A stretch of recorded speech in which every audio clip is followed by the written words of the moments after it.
کتاب زبور ترانه 51. مذمت غرور شریران. برای سردار مغنیان سرود تعلیمی داوود. وقتی که دوئگ ادومی آمده به شاول خبر داده گفت که داوود به خانه اهیملک آمده است. چرا به بدی فخر میکنی ای زورآور؟ احسان خدا همیشه با ماست. زبانت سخنان فتنه انگیز می بافد، آن مثل پاکوی تیز است ای مکار. بدی را از نیکی بیشتر دوست می‌داری و دروغ را از حق گویی بیشتر. سیلا. هر گونه سخنان فاسدانه را دوست می‌داری ای زبان حیله‌گر. خدا نیز تو را به صورت ابدی واژگون خواهد نمود، تو را به بیخ و بنیاد کرده از خیمت به در خواهد راند و ریشه تو را از زمین زنده ها. سیلا. و عادلان این را دیده هراسان خواهند شد و به حال وی خواهند خندید. این است مردی که خدا را استحکام خود ندانست، بلکه به فراوانی ثروت خود توکل کرد و در حرص خود قایم بود. ولیکن من مثل زیتون سبز و خرم در خانه خدا هستم و به احسان خدا توکل می نمایم تا ابد. تو را همیشه حمد خواهم گفت، زیرا که این را تو به عمل آورده ای و به اسم تو امید خواهم بست، زیرا که آن به حضور پارسایان تو نیکوست. کتاب زبور ترانه 52. ناکسی شریران به خدا. وعده خلاصی به برگزیدگان. برای سردار مغنیان بر ساز نفسی. سرود تعلیمی داوود. ناکس در دل خود گفت خدا نیست. آنها فاسد شدند و کارهای زشت کردند. نیکوکار نیست. خدا از آسمان به بنی آدم نظر انداخت تا ببیند که آیا کسی صاحب فهم و طالب خدا هست؟ همه عقیب گشتند، با همدیگر فاسق شدند. نیکوکار نیست، یک نفر هم نیست. آیا بدکرداران فهم نمی کنند که قوم مرا می خورند چنان که نان می خورند؟ خدا را نخواندند. آن وقت سخت هراسان شدند، در صورتی که جای هراس نبود، زیرا که خدا استخوان‌های محاصره کننده تو را پریشان کرد. آنها را خجل کرده ای، چون که خدا آنها را رد کرد. کاش که نجات اسرائیل از سیان به عمل آید. وقتی که خدا اسیران قوم خود را برگرداند، یعقوب خرسند و اسرائیل شاد خواهد شد. کتاب زبور ترانه 53. دعا درباره نجات دادن از دشمنان. برای سردار مغنیان بر سازهای تارناک. سرود تعلیمی داوود. وقتی که زیفیان نزد شاول آمده گفتند آیا داوود نزد ما پنهان نشده است؟ خدایا، به اسم خود مرا نجات ده و به قدرت خود مرا در داوری حمایت نما. خدایا، دعایم را بشنو، به گفتار زبانم گوش انداز، زیرا که بیگانه ها بر من قیام کردند و ستمگران قصد جانم دارند. خدا را پیش نظر خود نمی آورند. سیلا. اینک خدا مددگار من است. خداوند جانم را تقویت می دهد. بدی را بر مخالفانم خواهد برگردانید، با راستی خود آنها را محو نما. از صمیم قلب به تو قربانی ها می آورم. اسم تو را ای خداوند حمد می گویم، چون که نیکوست. زیرا که از همه تنگی ها تو مرا رها کرده ای و چشم من شکست دشمنانم را دیده است. کتاب زبور ترانه 54. دعا درباره نجات دادن از خائنان. برای سردار مغنیان بر سازهای تارناک. سرود تعلیمی داوود. به دعایم ای خدا گوش انداز و از استغاثه من پنهان نشو. و من دقت نما و مرا اجابت بکن. در اظهار درد دل خود می نالم و آهی جگرسوز می کشم. از آواز دشمن، از ظلم شریر، زیرا که در حق من جفا می کنند و با غضب به من عداوت دارند. دلم اندرون من سخت می تپد و بیمهای ممات بر من افتاده است. ترس و لرز بر من غالب آمده است و دهشت مرا فرا گرفته است. و من گفتم کاش که من مثل کبوتر بال و پر می داشتم پرواز کرده فراغت می یافتم. به جایهای دور پریده می رفتم، در بیابان مسکن می گرفتم. سیلا. می شتافتم تا که از تندباد و از شمال طوفان پناه شوم. زبانهای آنها را ای خداوند سرگم و از هم جدا نما. زیرا که در شهر ظلم و جنگ و جدال دیدم. روز و شب بر حصارهای آن می گردند. جفا و خباثت اندرون آن، فلاکتها اندرون آن. مکر و فریب از کوچه های آن دور نمی شود. زیرا که نه دشمن مرا مذمت می کند، من به این طاقت می آوردم. نه بدخواهم بر من تکبر می نماید، من از وی پنهان می شدم. بلکه تو ای مردی هموزن من، ای همدم و همراه من، که به هم دیگر رازی دل می گفتیم و در خانه خدا با هیجان می خرامیدیم. مرگی مفاجات بر آنها بیار، بگذار زنده به دوزخ روند، زیرا که بدیها در مسکن آنهاست، اندرون آنهاست. من سوی خدا می خوانم و خداوند مرا نجات خواهد داد. شامگاه و صبح و نیمی روزی شکوه و نالش می نمایم و او آواز مرا خواهد شنید. جانم را از جنگ و جدال ضد من به سلامتی رها کرد، زیرا که بسیار کسان به من مقابل بودند. خدا مرا خواهد شنید و او که از ازل بر کرسی داوری نشسته است، آنها را فرو خواهد نشاند. سیلا. چون که دیگرگونی ها به سر آنها نآمده است و آنها از خدا نمی ترسند. وی دست خود را بر ضد دوستان خود دراز کرده است، عهد خود را شکسته است. زبانش خوش آمد می زند ولی دلش پر از کینه است. سخنانش از روغن نرمتر است ولیکن شمشیرهای برهنه است. باری دلت را به خداوند پرتا و او به تو غمخواری خواهد کرد. او هرگز نخواهد گذاشت که عادل فرو غلطد و تو ای خدا آنها را در چاه هلاکت خواهی انداخت. خونخوران و مکاران به نصف عمر خود نخواهند رسید، ولیکن من به تو توکل خواهم کرد. کتاب زبور ترانه 55.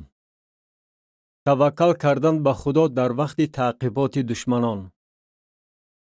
برای سردار مغنیان. آید به کبوتر ساکی در موضع دور. سرود داوود وقتی که فلیشتیان او را در جاد دستگیر کردند. به من مرحمت نما ای خدا، زیرا که آدمیزاد می خواهد مرا پایمال کند. هر روز جنگجو مرا فشار می دهد. مخالفانم هر روز می خواهند مرا پایمال کنند، زیرا که بسیار کسان با من می جنگند. ای حق تعالی، روزی که به هراس می افتم به تو توکل خواهم کرد. در خدا کلام او را مدح خواهم کرد. به خدا توکل کردم، نمی ترسم. آدمیزاد به من چی می تواند بکند؟ هر روز سخنانم را تحریف می کنند. همه اندیشه هاشان نسبت به من برای بدی است. جمع شده کمین می گیرند، قدم هایم را می پایند، چون که قصد جانم دارند. نخواد که آنها از مکافات جفای خود می گریخته باشند. قوم ها را در غضب خود واژگون بکن ای خدا. آواره‌گردی مرا تو به حساب گرفته ای. اشکهایم را در مشک خود بیانداز. آیا این در دفتری تو نیست؟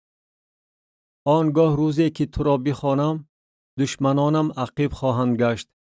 این را می دانم زیرا که خدا با من است. در خدا کلام را مدح خواهم کرد. در خداوند کلام را مدح خواهم کرد. به خدا توکل کردم، نمی ترسم. آدمیزاد به من چی می تواند بکند؟ نظرهای تو ای خدا بر من است. قربانی های شکرانه را پیش تو خواهم آورد. زیرا که جانم را از ممات خلاصی داده ای. آیا پایهایم را از لغزیدن نگاه نخواهی داشت تا که در نور حیات پیش خداوند راه روم؟ کتاب زبور ترانه 56. حمد و ثنا در شأن خدا برای نجات دادن از دشمنان. برای سردار مغنیان. نابود نکن. سرود داوود وقتی که او از پیش شاول به مغاره گریخت. به من مرحمت نما ای خدا، به من مرحمت نما، زیرا که جانم به تو پناه میبرد و در سایه بالهای تو پناه میبرم تا دمی که فلاکت ها بگذرد. سوی خدای تعالی میخوانم، سوی خدایی که همه چیز را برای من مهیا میکند. از آسمان فرستاده مرا نجات خواهد داد، پایمال کننده مرا شرمنده خواهد کرد. سیلا. خدا احسان و راستی خود را خواهد فرستاد. جانم در میان شیران است، در میان آدم خوران ساکنم که دندانهاشان نیزه و تیرهاست و زبانشان شمشیری براست. بر آسمان ها بلند شو ای خدا و جلال تو بر تمام زمین باد. دامی برای پایهایم تیار کردند، جانم افسرده شده است. چاه برای من کندند، اما خودشان در آن افتادند. سیلا. دلم قوی است ای خدا، دلم قوی است. سرود خواهم خواند و خواهم سرایید. ای جلالم بیدار شو، ای عود و بربط بیدار شو. من صبح دم را بیدار خواهم کرد. تو را ای خداوند در میان قوم ها حمد خواهم گفت. تو را در میان قبیله ها خواهم سرایید. زیرا که احسان تو بزرگ است تا آسمان ها و راستی تو تا افلاک. بر آسمان ها بلند شو ای خدا، جلال تو بر تمام زمین باد. کتاب زبور ترانه 57. خدا بر داوران ناانصاف زمین داوری می نماید. برای سردار مغنیان، نابود نکن. سرود داوود. آیا شما ای داوران حقیقتاً از روی انصاف حکم میکنید و بنی آدم را از روی راستی داوری می نمایید؟ به یقین شما در دل خود ناانصافی ها به عمل می آورید. ظلم دستهای خود را در زمین بر ترازو می مانید. شریران از اول تولد خود کج می روند. از شکم مادر کاذبان گمراه می شوند. زهر آنها مثل زهر مار است، مثل مار عینکدار کر که گوشش را می پوشد و آواز افسونگران را نمی شنود، اگرچه در افسون بغاید ماهرند. خدایا، دندانهای آنها را در دهانشان بشکن، دندانهای پیش شیران را پاره پاره نما ای خداوند. بگذار آنها مثل آبی که جاری است نیست شوند، وقتی که تیرهای خود را آماده می کنند، مثل گرد پریشان شوند. مثل تخم شلوکی که از نظر غایب می شود نیست شوند. مثل افغانه زن روی آفتاب را نبینند. پیش از آن که دیگهای شما آتش خارها را حس کند، هم گوشت ناپخته و هم آتش را شما لیسیده برد. عادل چون انتقام را دید شاد خواهد شد، پایهای خود را در خون شریر خواهد شست و آدمیزاد خواهد گفت به یقین ثمر برای عادل هست، به یقین خدای هست که بر زمین داوری میکند. کتاب زبور ترانه 58. دعا درباره حمایت کردن خدا از دست تعقیب کنندگان برق است. برای سردار مغنیان، نابود نکن. سرود داوود. وقتی که شاول فرستاد که خانه را قراولی کنند تا او را بکشند. مرا از دشمنانم خلاصی ده ای خدای من، مرا از مخالفانم پشتیبانی نما. مرا از بدکرداران خلاصی ده و از خونخوران نجات ده. زیرا اینک بر جانم کمین می گیرند، پرزوران به مقابل من جمع می شوند، به آن که جنایت به عمل آورده باشم و به آن که خطای صادر کرده باشم ای خداوند. به آن که گناه داشته باشم می شتابند و آماده می شوند. به یاری من بیدار شو و نظر انداز. ولیکن تو ای خداوند، ای خدای لشکرها، ای خدای اسرائیل، برخواسته همه خلقها را سزا ده. به هیچ یک خائن جفاکار رحم نکن. سیلا. شامگاه برمی گردند چون سگان نوله می کشند و شهر را دور می زنند. اینک با دهان خود می لقند، شمشیرها در لبهای آنهاست. زیرا به گمانشان کیست که بشنود؟ ولیکن تو ای خداوند بر آنها خواهی خندید، همه خلقها را تمسخر خواهی کرد. برخلاف قوت آنها تو را انتظاری میکشم، زیرا خدا پناهگاه من است. خدای احسانکار من به یاری من خواهد شتافت. خدا ناکامی مخالفانم را به من نشان خواهد داد. آنها را نکش که مبادا قومم فراموش کنند. آنها را با قوت خود سرسان و سرگردان کرده زیر و زبر نما، ای خداوند که سپر ما هستی. کلام لبهاشان خطای دهان آنهاست، پس بگذار در کبر خودشان گرفتار شوند و سبب لعنت و دروغی که میگویند. کار آنها را تمام کن، در غضبت تمام کن تا که نیست شوند و بدانند که خدا در یعقوب تا اقصای زمین حکم فرماست. سیلا. و بگذار شامگاه برگشته چون سگان نوله کشند و شهر را دور زنند. در بدر گشته خوراک بجویند و سیر نشده زبان به شکوه کشایند. ولیکن من قوت تو را خواهم سرایید و صبحیدم احسان تو را ترنم خواهم کرد، زیرا که تو پناهگاه من هستی و گریزگاه در روز تنگی من. ای قوت من، تو را خواهم سرایید، زیرا که خدا پناهگاه من است، خدایی که به من احسان میکند. کتاب زبور ترانه 59. دعا درباره مدد رسانیدن خدا در وقت جنگ نابرار. برای سردار مغنیان بر ساز شوشن ایدوت. سرود تعلیمی داوود. وقتی که او با ارم نهرین و با ارم صوبه می جنگید و یوآب برگشت 12,000 ادومیان را در وادی نمک کشت. خدایا، ما را پرتافته ای، ما را رخنه کنانده ای، بر ما غضبناک شده ای، سوی ما برگرد. زمین را به لرزش آورده ای، کفانده ای، شکست پاره های آن را شفا ده، زیرا که به ناکامی دچار شده است. به سر قوم خود دشواری ها آورده ای، ما را شراب زهرآلود نوشانده ای. به ترسگاران خود بیرق داده ای تا که آن را برای راستی برافرازند. سیلا. برای آنکه دوستان تو خلاصی یابند، با یمین خود نجات ده و مرا اجابت نما. خدا در قدس خود گفته است: خرسند خواهم شد، شکم را تقسیم خواهم کرد و وادی سکوت را چین خواهم نمود. جلعاد از آن من است و منشه از آن من. افرایم خود من است، یهودا چوب دست سلطنت من. موآب طاس شستشوی من است، بر ادوم کفش خود را خواهم پرتافت. برای من فریاد زن ای زمین فلیشتی. کیست که مرا به شهر حصاردار درآورد؟ کیست که مرا تا به ادوم هدایت نماید؟ آیا نه تو ای خدا ما را پرتافته ای و با لشکرهای ما ای خدا بیرون نمی آیی؟ و ما از دست عدو یاوری نما، زیرا که مدد آدمیزاد هیچ است.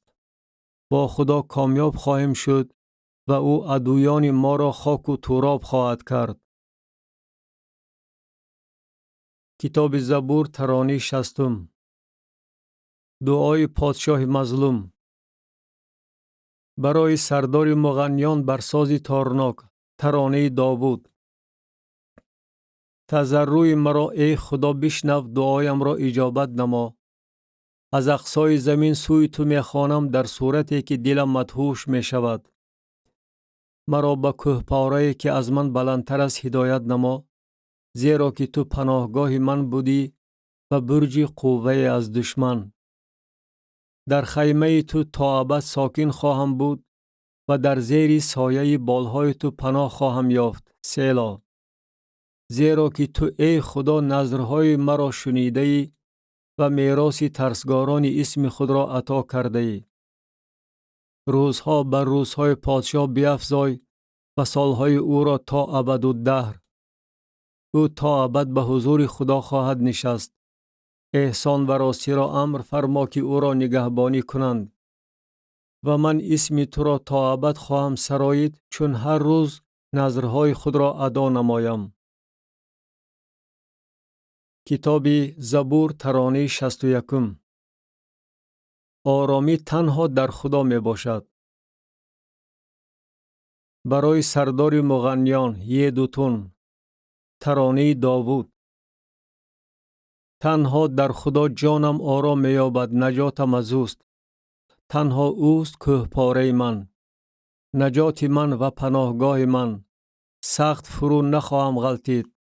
تا بکی به مرد حمله می کنید، تا که او را همه‌تان به هلاکت برسانید و مانند دیوار خمیده و تواره کلویده. تنها قصد آن دارند که او را از مرتبهش سرنگون سازند. کذب را دوست می دارند، با زبان خود برکت می دهند، ولی اندرون خود لعنت می گویند. سیلا. تنها در خدا آرام یاب ای جانم، زیرا که امیدم از توست. تنها اوست کوهپاره من، نجات من و پناهگاه من. فرو نخواهم غلطید. نجات من و جلال من در خداست. کوهپاره قوت من و پناهگاه من در خداست. اما وقت به او توکل کنید ای قوم. دلهای خود را به حضور او خالی کنید. خدا پناهگاه ماست. سیلا. بنی آدم چیزی بیکارند، فرزندان انسان بسانی کذب.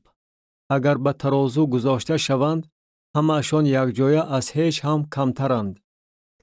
به استثمار توکل نکنید و با تاراج نبالید. وقتی که ثروت بیفزاید به آن دل نبندید.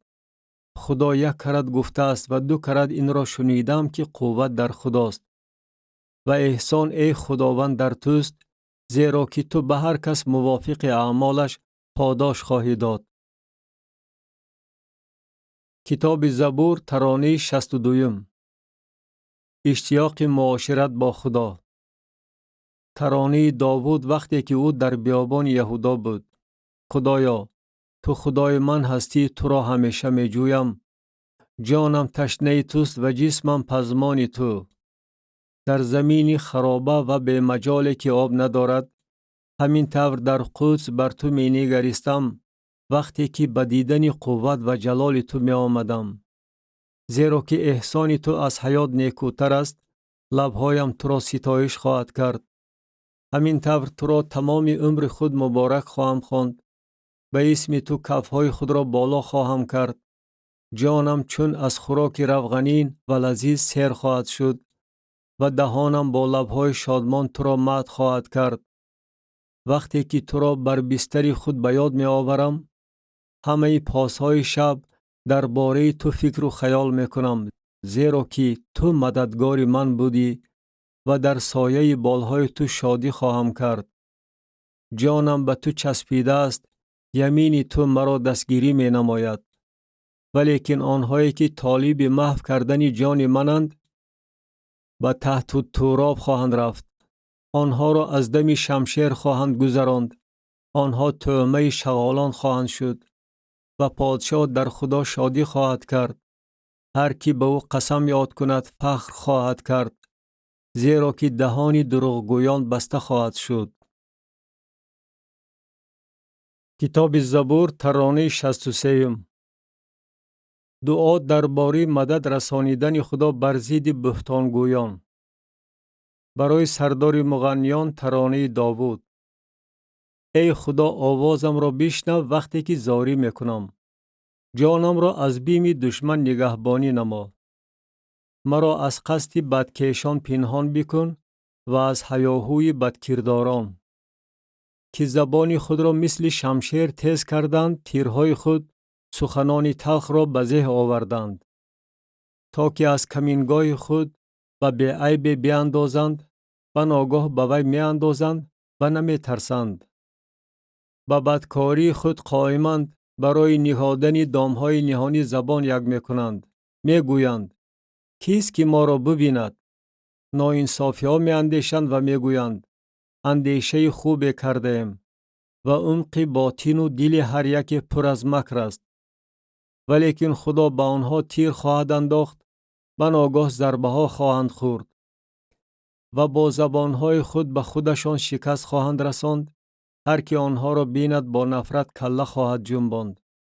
آنگاه همه آدمان خواهند ترسید و کارنامه خدا را اعلان خواهند نمود و اعمال او را فهم خواهند کرد. عادل در خداوند شادی کرده به او پناه خواهد برد و همه راستدلان فخر خواهند کرد. کتاب زبور ترانه 64. شکرانه برای عطاهای آسمان و زمین. برای سردار مغنیان ترانه داوود. سرود. تو را ای خدا در سیان حمد و ثنا منتظر است و نظرها به تو ادا کرده خواهد شد. از بس که دعا را میشنوی تمام نفع بشر نزد تو خواهند آمد. گناهکاری ها بر من غالب آمده است، جنایت های مرا تو کفارت خواهی کرد. خوشا کسی که تو او را برگزیده ای و مقرب خود گردانده ای تا که به صحنهای تو ساکن شود. از نعمت های خانه تو، از قدسیت قصر تو سیر خواهیم شد. با کارنامه های سهمگین از روی عدالت ما را اجابت خواهی نمود ای خدای نجات ما، که تو پناه تمام اقصای زمین و جزیره های دوردست بحر هستی.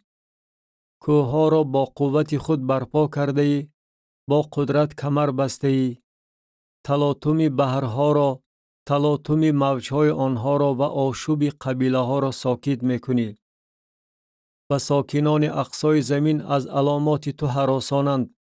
برآمدگاه های صبح و شام را شاد میگردانی. به زمین نظر کرده آن را سیراب نموده ای، آن را بسیار ثروتدار کرده ای. جویبار خدا پر از آب است، غله آنها را مهیا می نمایی، زیرا که آن را چنین تیار کرده ای. جویک های آن را آبشار، دنگی های آن را هموار می کنی، با باران ها آن را نرم می سازی، نباتات آن را برکت می دهی. با فیض خود سال را تاج می بخشی و از قدمگاهی تو روغن می چکد. از چراگاه ها نیز روغن می چکد و تلها به شادمانی کمر ببندد. مرغزارها با رمه و وادی ها با غله پوشیده شدند. بانگ شادی می زنند و سرود می خوانند. کتاب زبور ترانه 65. شکرانه و مدح در شأن خدا برای دعایی که مستجاب شده است. برای سردار مغنیان. سرود. ترانه. ای تمام اهل زمین در شأن خدا بانگ شادی زنید. جلال اسم او را بسرایید، حمد و ثنای او را جلال دهید. به خدا بگویید چه سهمگین است اعمال تو. از بزرگی قوت تو دشمنانت به تو با تملق مطیع خواهند شد. تمام اهل زمین به تو سجده خواهند کرد و تو را خواهند سرایید. اسم تو را خواهند سرایید. سیلا. بیایید و کارنامه های خدا را ببینید. در عملیات خود بر بنی آدم سهمگین است. بحر را به خشکی تبدیل داد. پای پیاده از دریا گذشتند. آنجا در او خرسندی کردیم. با قدرت خود بر جهان حکم فرماست. چشمان او به خلقها می نگرد. عصیانگران سر نخواهند برداشت. سیلا. ای قوم ها خدای ما را مبارک خوانید و آواز حمد و ثنای او را بشنوانید. که او جانهای ما را در حیات باقی گذاشت و پایهای ما را نماند که فرو غلطد. زیرا که ما را ای خدا امتحان کردی، ما را گداختی چنان که نقره را می گدازند. ما را به دام درآوردی، باری گران بر کمر ما گذاشتی. آدمیزاد را بر سر ما سوار کردی، با آتش و آب درآمدیم و ما را به موضع پرفیض برآوردی. به خانه تو با قربانی های سوختنی خواهم آمد. نظرهای خود را به تو ادا خواهم کرد که آنها از لبهایم بیرون آمدند و زبانم در تنگی من آنها را افاده نموده است. قربانی های سوختنی برداقی به تو خواهم آورد با بخور قشقارها. نرگاوها و تکه ها برای قربانی مهیا خواهم کرد. سیلا. بیایید بشنوید ای همه ترسگاران خدا، تا آنچه را که او برای جانم کرده است حکایت نمایم. با دهانم سوی او خواندم و مدحیه بر زبانم بود. اگر در دل خود تلبیس را می دیدم خداوند مرا نمی شنید. اما خدا شنید، به آواز دعایم دقت داد. مبارک است خدا که دعایم را رد ننمود و احسان خود را از من دور نکرد. کتاب زبور ترانه 66.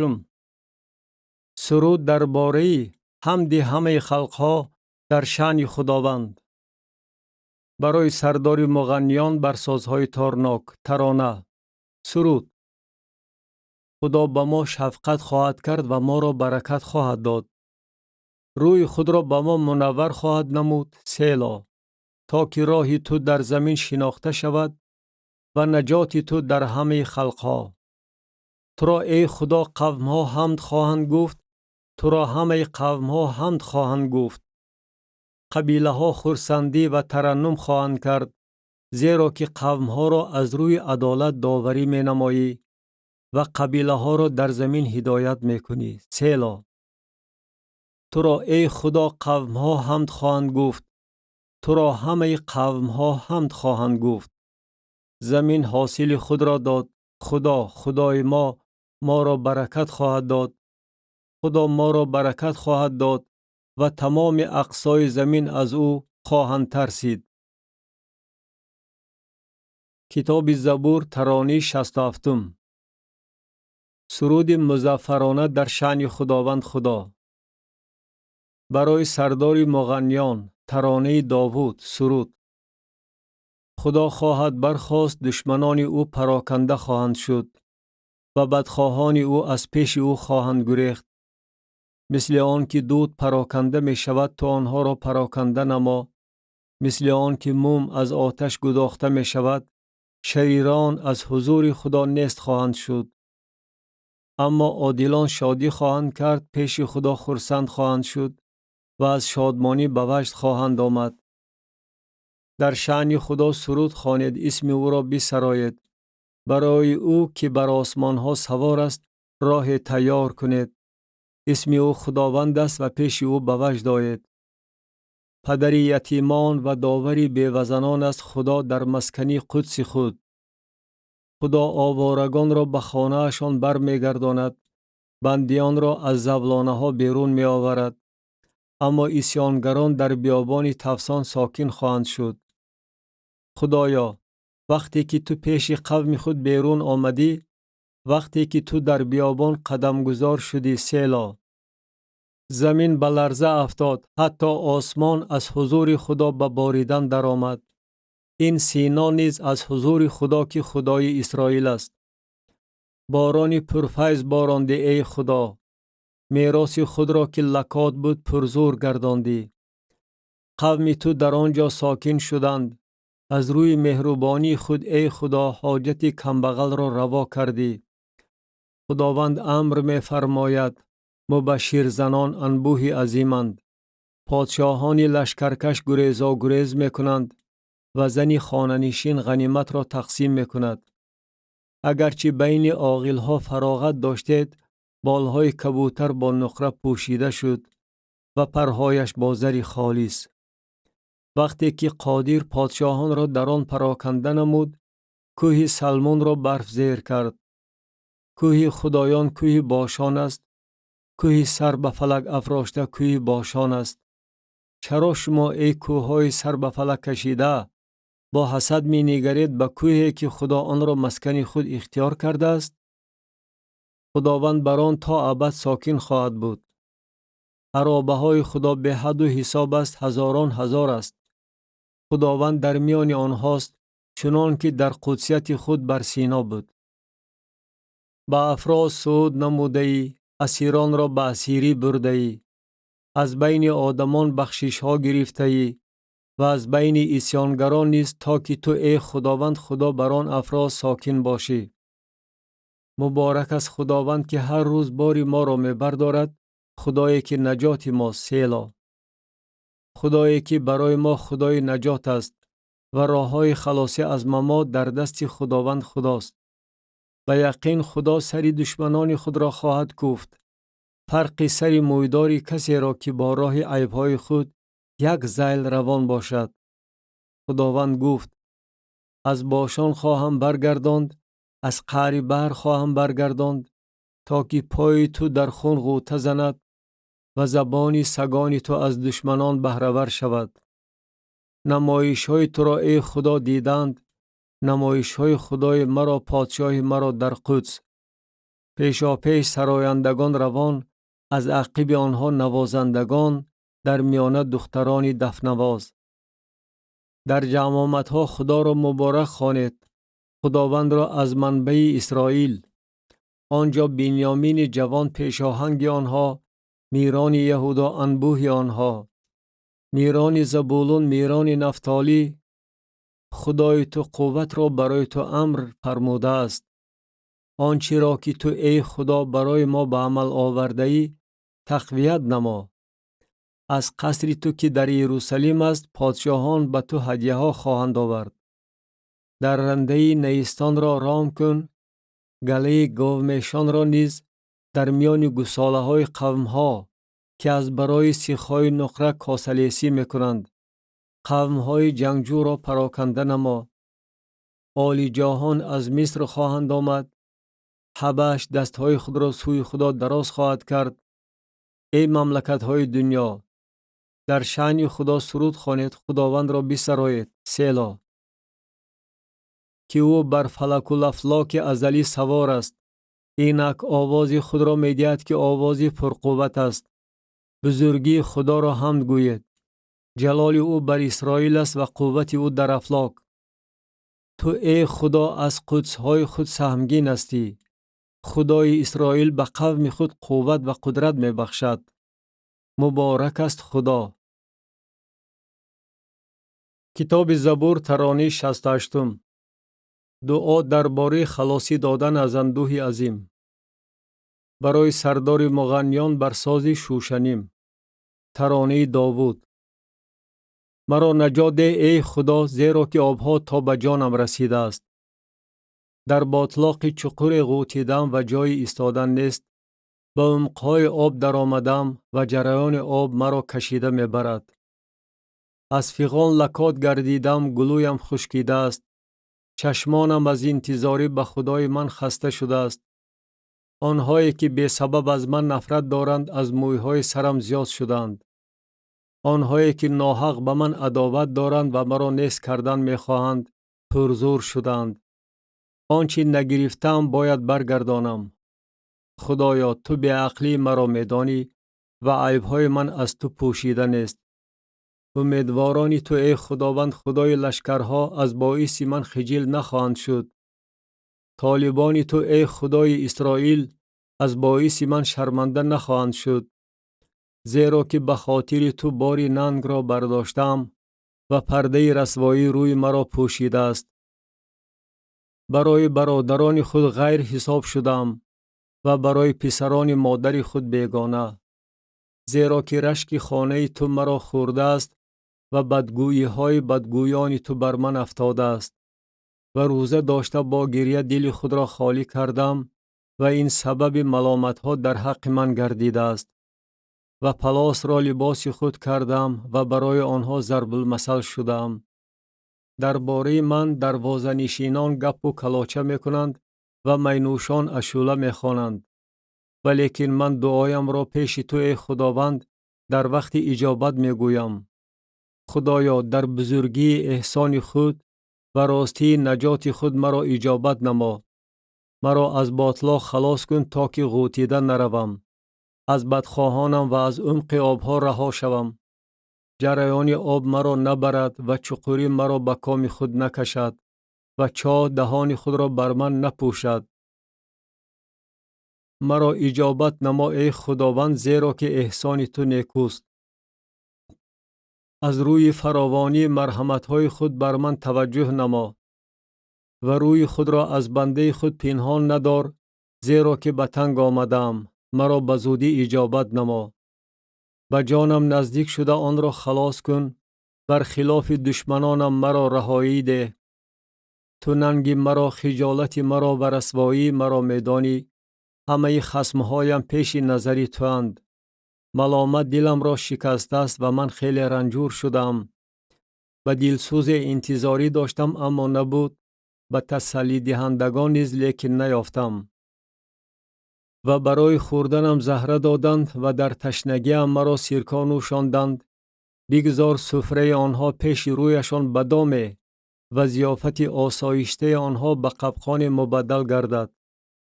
بگذار چشمان آنها خیره شود تا که نبینند و کمرهای آنها را ابداً سست گردان. خشم خود را بر آنها بیریز و غضب تو بگذار آنها را دریابد. بگذار خانه هاشان خراب گردد و کسی در خیمه هاشان ساکن نشود.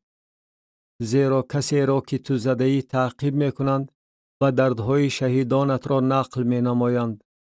گناه بر گناهاشان علاوه نما و بگذار در عدالت تو داخل نشوند. بگذار از دفتر حیات محو گردند و با عادلان نوشته نشوند. ولیکن من مسکین و اذیتکش هستم. نجات تو ای خدا پناه من خواهد شد. اسم خدا را با سرود مدح خواهم کرد و او را با شکرانه تکبیر خواهم گفت و این به خداوند پسند خواهد آمد بیشتر از گاو و گوساله‌ای که دارای شاخها و سمهاست. حلیمان دیده شاد خواهند شد. ای طالبان خدا دلتان زنده خواهد شد. زیرا که خداوند مسکینان را می شنود و به بندیان خود بی‌اعتنایی نمی کند. آسمان و زمین، بحرها و هر آنچه در آنها می جنبد او را مدح می کنند. زیرا که خدا سیان را نجات خواهد داد و شهرهای یهودا را بنا خواهد کرد و در آنجا ساکن خواهند شد و آن را میراث خواهند گرفت و ذریات بندگانش وارث آن خواهند شد و دوستداران اسم او در آن سکونت خواهند کرد. کتاب زبور ترانه 69. دعا درباره مدد و خلاصی دادن از دشمنان. برای سردار مغنیان، ترانه داوود برای یادآوری. خدایا مرا خلاصی ده. خداوندا به مدد من شتاب کن. بگذار طالبان جانم خجل و شرمنده شوند. بدخواهانم قفا گردند و رسوا شوند. آنهایی که هی هی میگویند به سبب شرمندگی خود عقب گردند. همه طالبان تو در تو شادی و خرسندی کنند و دوستداران نجات تو دائما گویند افزون باد کبریای خدا. ولیکن من کم بغل و مسکین هستم. خدایا سوی من شتاب کن. مددگار و رها کننده من تو هستی. خداوندا تأخیر نکن. کتاب زبور ترانه 70. دعا درباره حمایت و دستگیری کردن در پیری. به تو ای خداوند پناه بردم، هرگز خجل نخواهم شد. از روی عدالت خود مرا خلاص کن و مرا رهایی ده. گوش خود را سوی من خم نما و مرا نجات ده. برای من کهپاره پناه باش تا که همیشه بیایم. امر تو بود که مرا نجات دهی، زیرا که صخره و قلعه من تو هستی. ای خدای من مرا از دست شریر رهایی ده و از کف ناانصاف و ظالم، زیرا که تو امید من هستی ای خداوند خدا. از خردسالیم پشت و پناه من هستی. از بد به تو تکیه کردم. از شکم مادرم تو مرا بیرون آورده ای. حمد و ثنای من دائما درباره تو باد.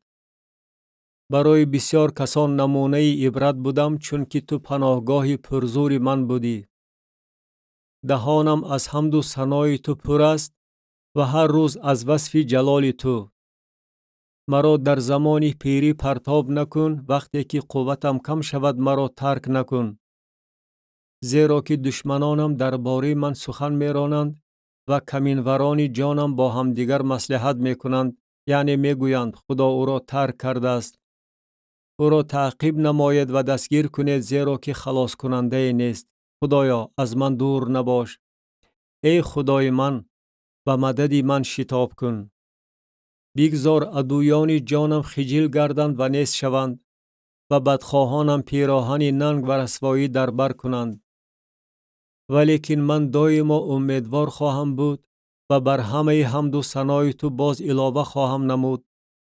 زبانم عدالت تو را بیان خواهد کرد و هر روز نجات تو را. زیرا که شماره آنها را نمی دانم.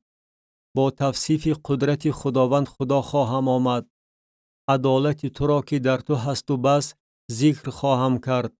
خدایا، تو مرا از خردسالیم تعلیم داده ای و تا حال کارهای عجایبی تو را حکایت می کنم. و مرا ای خدا تا وقتی پیری و موی سفیدی نیز ترک نکن، تا دمی که بازوی تو را به این نسل و قدرت تو را به همه آیندگان حکایت کنم و عدالت تو را ای خدا که تا به افراز می رسد و کارهای بزرگی را که تو کرده ای. خدایا، کیست مانند تو؟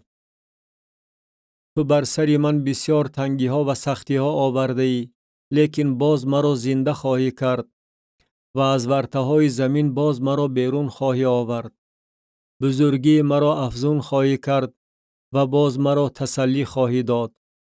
من هم تو را با عود حمد خواهم گفت، یعنی راستی تو را ای خدای من.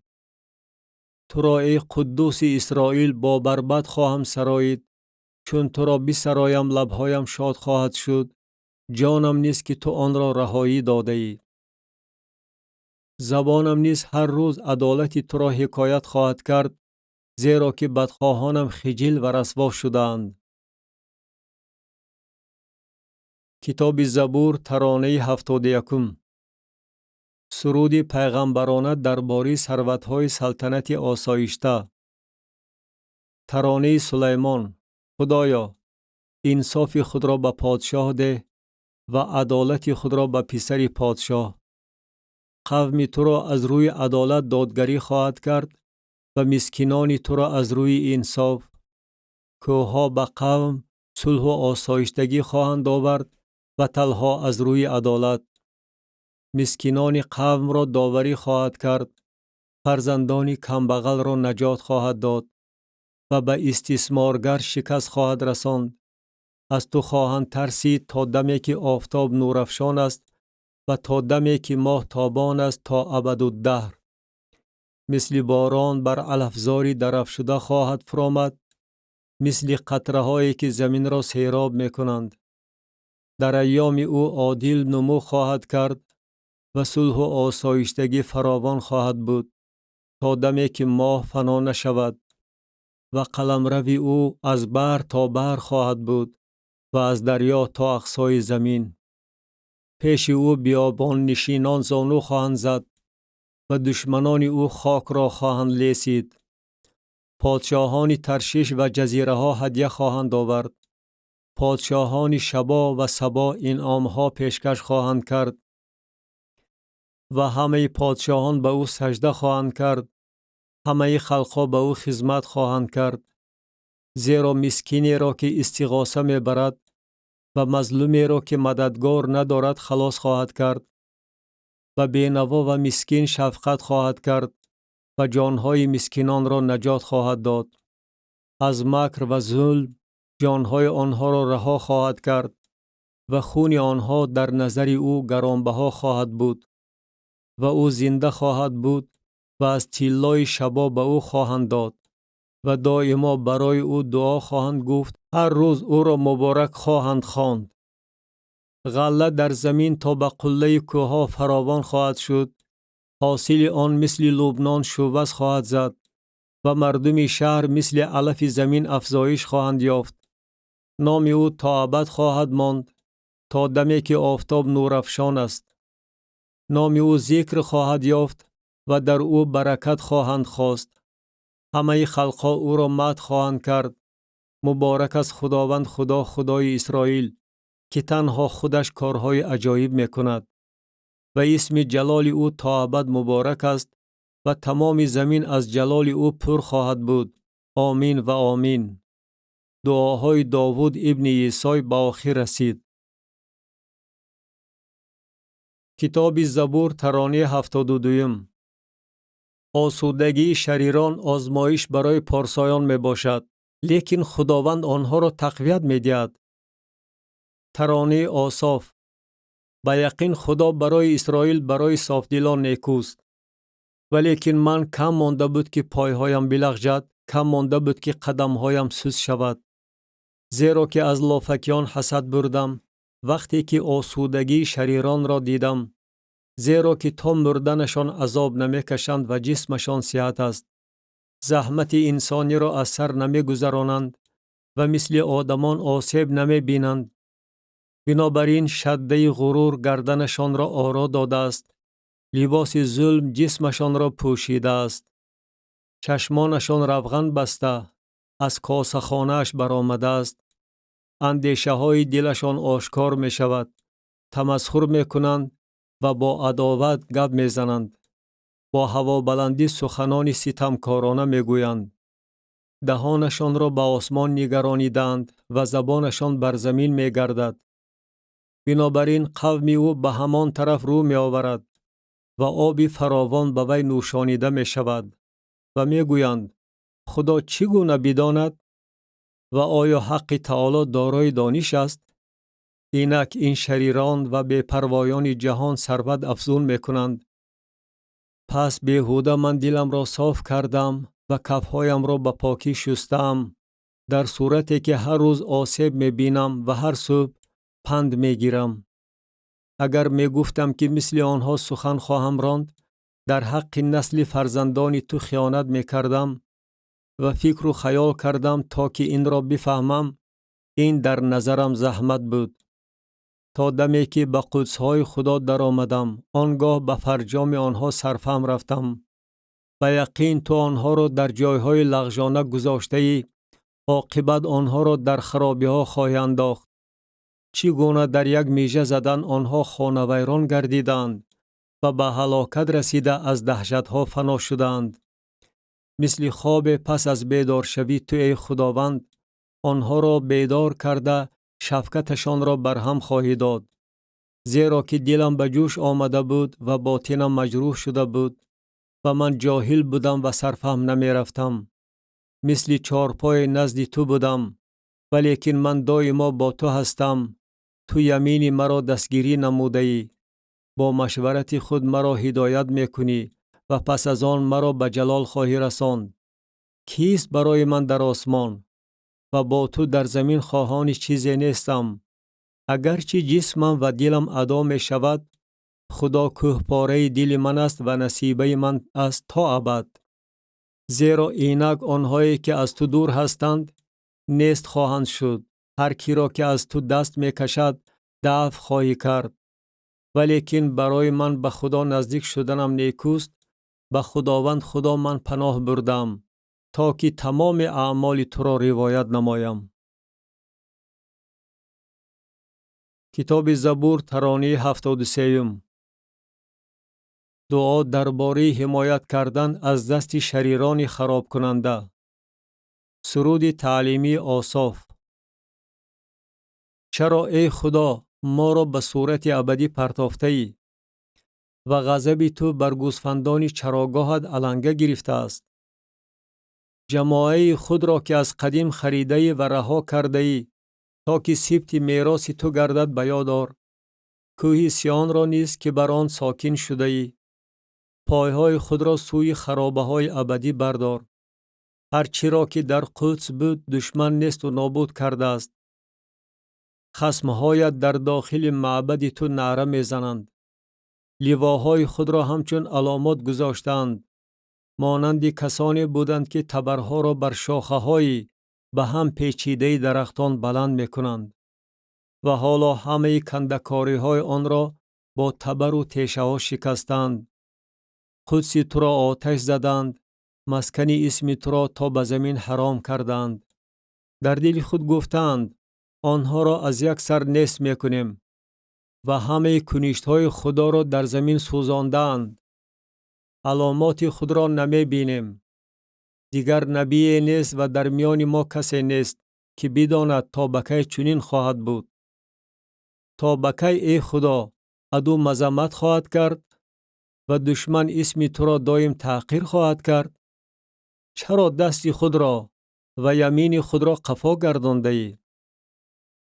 آن را از بغل خود برآورده کار آنها را تمام کن. و تو ای خدا از قدیم پادشاه من هستی. تو اندرون زمین نژادها به عمل می آوردی.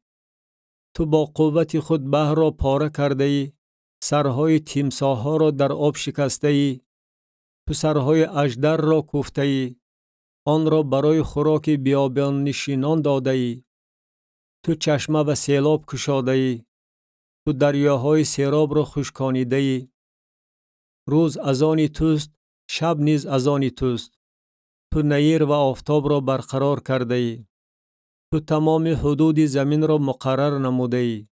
تابستان و زمستان را تو به وجود آورده ای. این را به یاد آر که دشمن خداوند را مذمت می نماید و مردم ناکس اسم تو را تحقیر می کنند. جان فاخته خود را به درنده نسپار.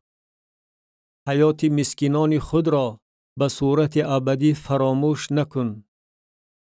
به عهد خود نظر انداز، زیرا که تمام ظلمات زمین از واحه‌های ظلم پر شده است. بگذار مظلوم با خجالت بر نگردد.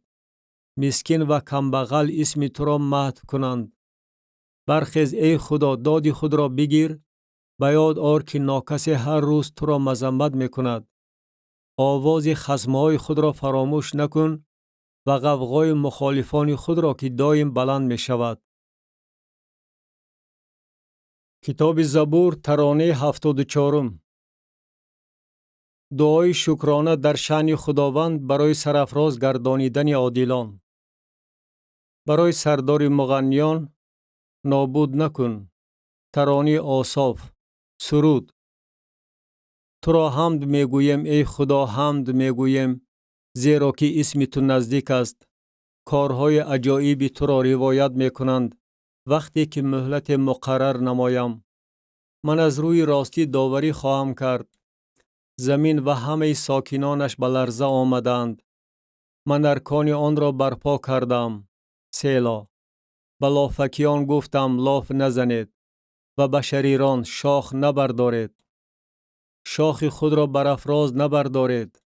با گردنکشی سخنان متکبرانه نگویید. زیرا که نه از مشرق نجات می آید و نه از مغرب و نه از بیابان کوهسار، بلکه خدا داور است.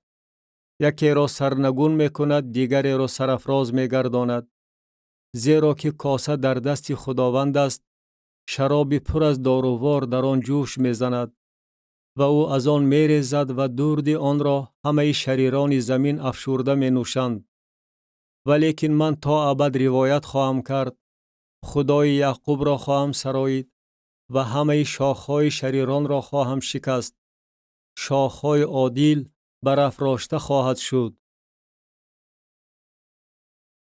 کتاب زبور ترانه 75. سرود حمد و ثنا در شأن داوری عادلانه خدا. برای سردار مغنیان بر سازهای تارناک. ترانه آصاف. سرود. در یهودا خدا مشهور است. در اسرائیل اسم او بزرگ است. و در سلیم خیمه اوست و در سیان مسکن او. در آنجا برخهای کمان را شکست، سپر و شمشیر و جنگ را. سیلا. تو صاحب جلال هستی، تواناتر از کوههای صیدافکن. شیردلان طعمه تاراج شدند، خوابشان در ربود و تمام مردم دلاور دست و پا گم کردند. از عتاب تو ای خدای یعقوب، هم عرابه را و هم اسب را غنم برد. تو سهمگین هستی و کیست که در وقت غضبت پیش تو ایستاده تواند؟ از آسمان حکمنامه را شنواندی، زمین ترسید و ساکت شد. هنگامی که خدا برای داوری برخاست تا که همه حلیمان زمین را نجات دهد. سیلا. به یقین خشم آدمی زاد به حمد تو تبدیل خواهد یافت. بر باقی خشمات تو کمر خواهی بست. به خداوند خدای خود نذر کنید و ادا نمایید. بگذار همه آنهایی که در گرد او هستند و سهمگین انعام بیارند. روح میران را فرو خواهد نشاند. برای پادشاهان زمین سهمگین است. کتاب زبور ترانه 76.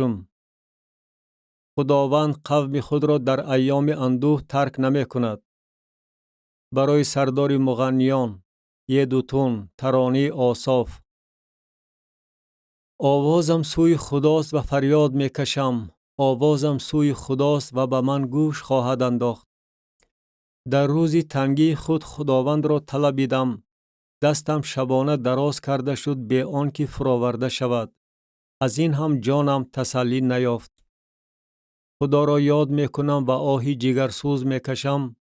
فکر و خیال می کنم و روحم بیمدار می شود. سیلا.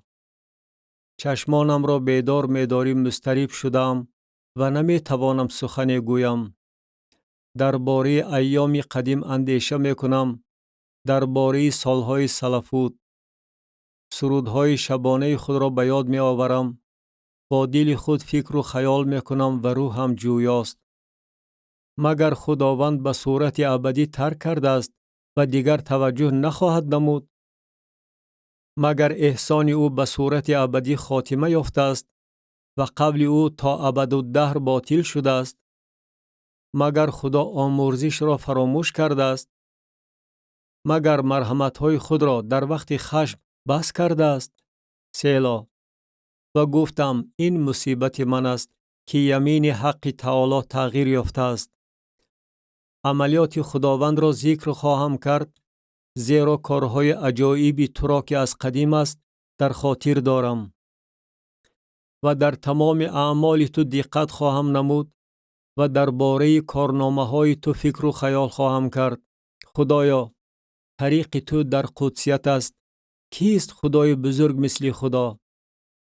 تو خدای هستی که کارهای عجایب میکنی. قوت خود را در میان قومها ظاهر ساخته ای.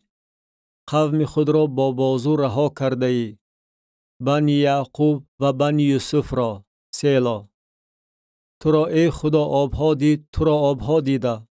طغیان کرد، ورتها نیز متزلزل شد. ابرها آب ریخت، افلاک آواز داد.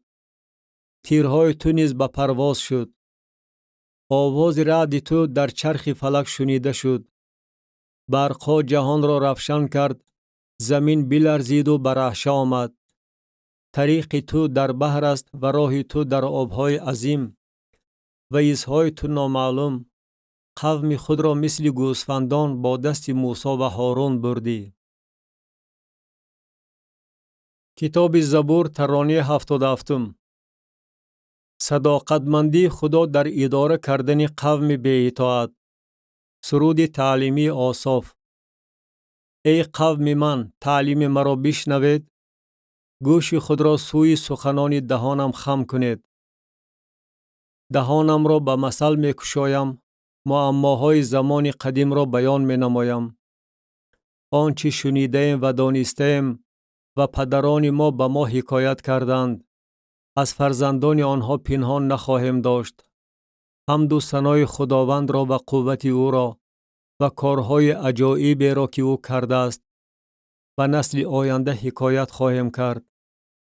شهادت در یعقوب برپا کرد و شریعت در اسرائیل مقرر نمود و به پدران ما امر فرمود که آنها را به فرزندان خود معلوم کنند، تا که نسل آینده فرزندانی که تولد خواهند شد بدانند و برخیزند و به فرزندان خود حکایت کنند و به خدا توکل نمایند و کارهای خدا را فراموش نکنند و احکام او را نگاه دارند و مانند پدران خود نسل سرکش و اسیانگر نشوند، نسلی که راستدل نبودند و روحشان به خدا صداقت نداشت. بنی افرایم که مسلح و کماندار بودند در روز کارزار عقیب گشتند. عهد خدا را نگاه نداشتند و از رفتن با راه شریعت او سر کشیدند و کارنامه های او را و کارهای عجایبی را که به آنها نشان داد فراموش کردند. در پیش نظر پدران آنها او در زمین مصر در صحرای سوان کارهای عجایب کرد. بحر را از هم جدا کرد و آنها را گذراند و آبها را مثل دیوار برقرار نمود و روزانه آنها را با ابر برد و تمام شب با نور آتش. در بیابان کوهپاره ها را شکاف کرد و آنها را گویا از ورطه‌های عظیم نوشانید و از صخره سیلاب ها را بیرون آورد و آبها را مثل دریاها جاری کرد و باز پیش او خطا کردند به حق تعالی در بیابان بی اطاعتی نشان دادند و خدا را در دل خود آزموده به مدعای نفس خود خوراک خواستند و بر ضد خدا سخن رانده گفتند. آیا خدا در بیابان سفره آراسته می تواند؟ اینک کوه پاره را زد و آبها جاری شد و جویبارها روان شد. آیا نان هم داده می تواند؟ آیا برای قوم خود گوشت مهیا کرده می تواند؟ خداوند این را شنیده در قهر شد و آتش بر یعقوب در گرفت و غضب بر اسرائیل علنگه زد، زیرا که به خدا ایمان نآوردند و به نجات او توکل نکردند و افلاک را از بالا امر فرمود و دردهای آسمان را واز کرد و من را بر آنها بارانید تا بخورند و نان آسمان را به آنها عطا کرد. آدمیزاد نان ملائک را بخورد، توشه برای آنها فرستاد که سیر شوند. باد شرقی را در آسمان وزانید و با قوت خود باد جنوبی را برخیزانید و بر آنها گوشت را مثل غبار بارانید و مرغان بالدار را مثل ریگ بحر و در میان باششگاه آنها در قریبی مسکنهاشان فرو غلطانید و خوردند و خیلی سیر شدند و موافق حرصشان به آنها داد. از حرصشان دست نکشیدند، هنوز خوراکشان در دهانشان بود و غضب خدا بر آنها علنگه زد و فربهان آنها را بکشت و جوانان اسرائیل را نیست کرد. با وجود این باز خطا کردند و به کارهای عجایب او ایمان نآوردند و روزهای آنها را در آواره‌گردی و سالهاشان را در ترس و هراس نابود کرد.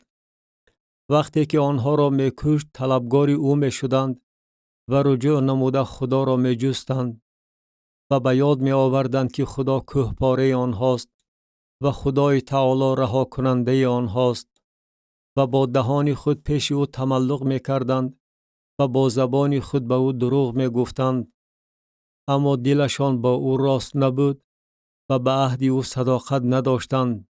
ولیکن او که رحیم است گناهشان را کفارت نموده آنها را نیست نمی‌کرد، بلکه بارها قهر خود را باز داشته تمام غضب خود را برنهانگیخته است و در خاطر دارد که آنها بشرند، بادی هستند که می رود و گشته نمی آید. چندین بار در بیابان او را به خشم آوردند، در بادیه او را آتشین کردند و گشته برگشته خدا را آزمودند و قدوس اسرائیل را خواری دادند. دست او را در خاطر نداشتند و روزی را که از تنگی آنها را رها کرد، یعنی در مصر علامات خود را و در صحرای سوان معجزات خود را نشان داد و دریاهای آنها را و سیلابهای آنها را به خون تبدیل داد تا که نوشیده نتوانند. بر آنها حشرات را فرستاد که آنها را گزیدند، غوکها را نیز که آنها را نابود کردند. حاصلات آنها را به کرمک داد و مهنت آنها را به ملخ. تاکزار آنها را با ژاله کشت و درختان جومیز آنها را با یخچه. چاروای آنها را به ژاله سپرد و رمه‌های آنها را به شعله‌های برق. بر آنها آتش خشم خود را روانه کرد، قهر و غضب و مصیبت را با فرستادن ملائک مصیبت. راه برای غضب خود ساخته، جان آنها را از ممات محفوظ نداشت، بلکه حیاتشان را به وبا سپرد و همه نخوزادگان را در مصر ضربه زد، ابتدای قوت را در خیمه‌های هام و قوم خود را مثل گوسفندان برد و آنها را مثل رمه در بیابان راهبری می‌کرد و آنها را در آسودگی هدایت می‌نمود تا که هراسان نشوند و دشمنان آنها را بحر در خود نهان کرد و آنها را به حدود مقدس خود آورد، به کوهی که یمین او پیدا کرده بود و خلقها را از پیش آنها به در راند و زمینشان را به طور میراث قرعه پرداخت و در خیمه‌هاشان سبط‌های اسرائیل را ساکن کرد. ولی باز خدای تعالی را آزمودند و به خشم آوردند و شهادات او را رعایت نکردند و عاقب گشته مثل پدران خود خیانت کردند، مثل کمان حیله‌گر چپه رفتند و در تپه‌های خود او را خشمگین کردند و با بت‌های خود رشک او را آوردند. خدا شنیده در قهر شد و از اسرائیل خیلی نفرت کرد و مسکن شیلو را ترک کرد، یعنی خیمه را که در میان آدمان داشت، و قوت خود را به اسیری داد و جلالت خود را به دست دشمن و خلق خود را به شمشیر تسلیم کرد و از میراث خود در قهر شد. جوانان و را آتش خورد و به دختران وی سرودهای نکاح نمی خواندند. کاهنان وی در جنگ افتادند و بیوزنان وی نوحه نمی کردند. و خداوند مثل آن که در خواب باشد بیدار شد، مثل پهلوانی که از شراب خروش می کند. و دشمنان و را ضربه زده پس گرداند و ننگ ابدی آنها را گرفتار کرد و از خیمه یوسف نفرت کرد و سبط افرایم را انتخاب نکرد، بلکه سبط یهودا را برگزید، یعنی کوه سیان را که دوست می داشت، و قدس خود را مثل افراسها بینا کرد، مثل زمینی که بنیاد آن را او به صورت ابدی نهاده است. و بنده خود داوود را برگزید و او را از عاقل‌های گوسفندان گرفت. از پیش میش‌های شیرده او را آورد تا که قوم او یعقوب را و میراث او اسرائیل را چوپانی کند.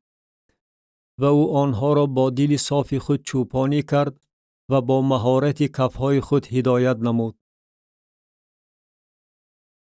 کتاب زبور ترانه 78. دعا درباره خلاصی دادن ایمانداران از تحقیر شریران. ترانه آساف. خدایا، خلقها به میراث تو درآمدند، قصر قدس تو را حرام کردند. یروشلیم را به خرابزار تبدیل دادند. لاشه های بندگان تو را به مرغان هوا برای خوراک پرتافتند و گوشت پارسایان تو را به حیوان های زمین. خون آنها را مثل آب گرداگرد یروشلیم ریختند و کسی نبود که آنها را به خاک سپارد. نزد همسایگان خود ننگین شدیم، خنده خریش و حقیر نزد آنهایی که در گرد و پیش مایند. تا به کی ای خداوند دائما غضبناک خواهی بود و رشک تو مثل آتش علنگه خواهد زد؟ غضب خود را بر خلقهای بریز که تو را نمی شناسند و بر مملکت‌هایی که اسم تو را نمی خوانند. زیرا که یعقوب را خوردند و منزل او را خراب کردند. گناه‌های اجداد را به ما خاطر نشان نکن. بگذار مرحمت‌های تو به زودی ما را استقبال نماید، زیرا که بسیار به ضلالت افتاده ایم. ای خدای نجات ما، به خاطر جلال اسم خود به ما مدد رسان و ما را خلاصی ده و به خاطر اسم خود خطاهای ما را کفارت نما. چرا خلقها گویند که خدای آنها کجاست؟ بگذار انتقام خون بندگان تو که ریخته شده است در میان خلقها در پیش نظر ما معلوم گردد. بگذار آه و ناله بندیان پیش تو برسد، با قدرت بازوی خود محکومان ممات را وارهان. و سزای 7 چندان به همسایگان ما برگردان، برای خاری که به تو ای خداوند رساندند. ولیکن ما که قوم تو و گوسفندان چراگاه تو هستیم، تو را همیشه سپاس خواهیم گفت و حمد و ثنای تو را تا ابدالدهر به زبان خواهیم راند. کتاب زبور ترانه 79. دعا درباره برگردانیدن و نجات دادن قوم برگزیده. برای سردار مغنیان بر ساز شوشنیم ایدود. ترانه آساف. ای چوپان اسرائیل گوش انداز. ای که یوسف را مثل گوسفندان راهبری نموده ای، ای که بر کروبیان نشسته ای تجلی نما. پیش افرایم و بنیامین و منشه قدرت خود را بیدار نما و برای نجات ما بیا. خدایا ما را برگردان و روی خود را منور نما تا که نجات یابیم. خداوندا خدای لشکرها، تا بکی از دعای قوم خود قهر خواهی کرد. آنها را نانی پر از اشک می خورانی و اشکای فراوان می نوشانی. ما را گرفتاری جدال همسایگان ما گردانیده ای و دشمنان ما را بین خود تمسخر می کنند. ای خدای لشکرها ما را برگردان و روی خود را منور نما تا که نجات یابیم. تاک را از مصر بیرون آوردی، خلقها را به در راندی و آن را شیناندی. برایش جای خالی کردی و آن چقور ریشه دواند و زمین را پر کرد، کوهها با سایه آن پوشیده شد و شاخه های آن مثل ارزهای خداست. شاخه های خود را تا بحر پهن کرد و نوده هایش را تا دریا. چرا حصارهای آن را رخ نکرده ای؟ به طوری که هر رهگذر آن را میکند، خوک یابایی آن را دندان میزند و حیوان صحرا آن را میخورد. ای خدای لشکرها، رجوع نموده از آسمان نظر انداز و ببین و از حال این تاک خبر گیر. و آنچه را که یمین تو شینانده است تقویت نما و آن پسر را که برای خود برگزیده ای، آن در آتش سوزانده شده است، شاخه هایش بریده شدند، از عتاب روی تو نیست خواهند شد. بگذار دست تو بر شخص یمین تو باشد، بر فرزند آدمی که برای خود برگزیده ای. و ما از تو قفا نخواهیم گشت. ما را زنده گردان و ما اسم تو را خواهیم خواند. خداوندا، خدای لشکرها، ما را برگردان، روی خود را منور نما تا که نجات یابیم. کتاب زبور ترانه 80. مدح و سرود در شأن خدا که قوم خود را نجات داده است. برای سردار مغنیان بر ساز جات. ترانه آصاف. در شأن خدایی که قوت ماست ترنم نماید. در شأن خدای یعقوب بانگ شادی زنید. سرود را بلند کنید و دف را بیارید و بربط خوش آهنگ را با عود. در سر ماه شاخ نوازید. در روز ماه پره نیست که روز عید ماست. زیرا که آن فرض است برای اسرائیل، حکم است از خدای یعقوب. این را او شهادت در یوسف مقرر نمود وقتی که وی بر زمین مصر بیرون رفت. زبانی را که نمی دانستم شنیدم، کتف وی را از باری گران رها کردم. کفهای وی از سبد آزاد شد، در تنگی خواندی و من تو را خلاصی دادم. از درون رعد تو را اجابت نمودم، نزد آبهای میریبا تو را امتحان کردم. سیلا. بشنوی قوم من و من به تو شهادت خواهم داد. ای اسرائیل، کاش که مرا بشنوی. بگذار تو را خدای غیر نباشد و تو به خدای بیگانه سجده نکن. من خداوند خدای تو هستم که تو را از زمین مصر بیرون آوردم. دهان خود را باز کن و من آن را پر خواهم کرد. ولیکن قوم من به آواز من گوش نداد و اسرائیل به من سر نفراورد و من آنها را به یک روی دلشان واگذار کردم تا که از پی اندیشه های خود بروند. کاش که قوم من به من گوش میداد و اسرائیل با راه های من میرفت. به زودی دشمنان آنها را فرو می نشاندم و دست خود را بر عدویان آنها بر می گرداندم. خصمهای خداوند به وی با تملق مطیع می شدند و زمانی وی تا ابد دوام می کرد. و را از گندم بهترین می خوراندم و از عسل کوه پاره تو را سیر می کردم. کتاب زبور ترانه 81. تهدید داوری خدا بر داوران ناانصاف. ترانه آصاف. خدا در انبوه خدایان ایستاده است، در میان خدایان داوری می کند. تا به کی ناانصافانه داوری خواهد کرد و نسبت به شریران روبینی خواهد کرد. سیلا. به بینوایان و یتیمان دادگری نماید. مظلومان و مسکینان را سفید کنید. بینوا و کمبغل را رها کنید. از دست شریران خلاصی دهید. نمی دانند و نمی فهمند، در تاریکی راه می روند.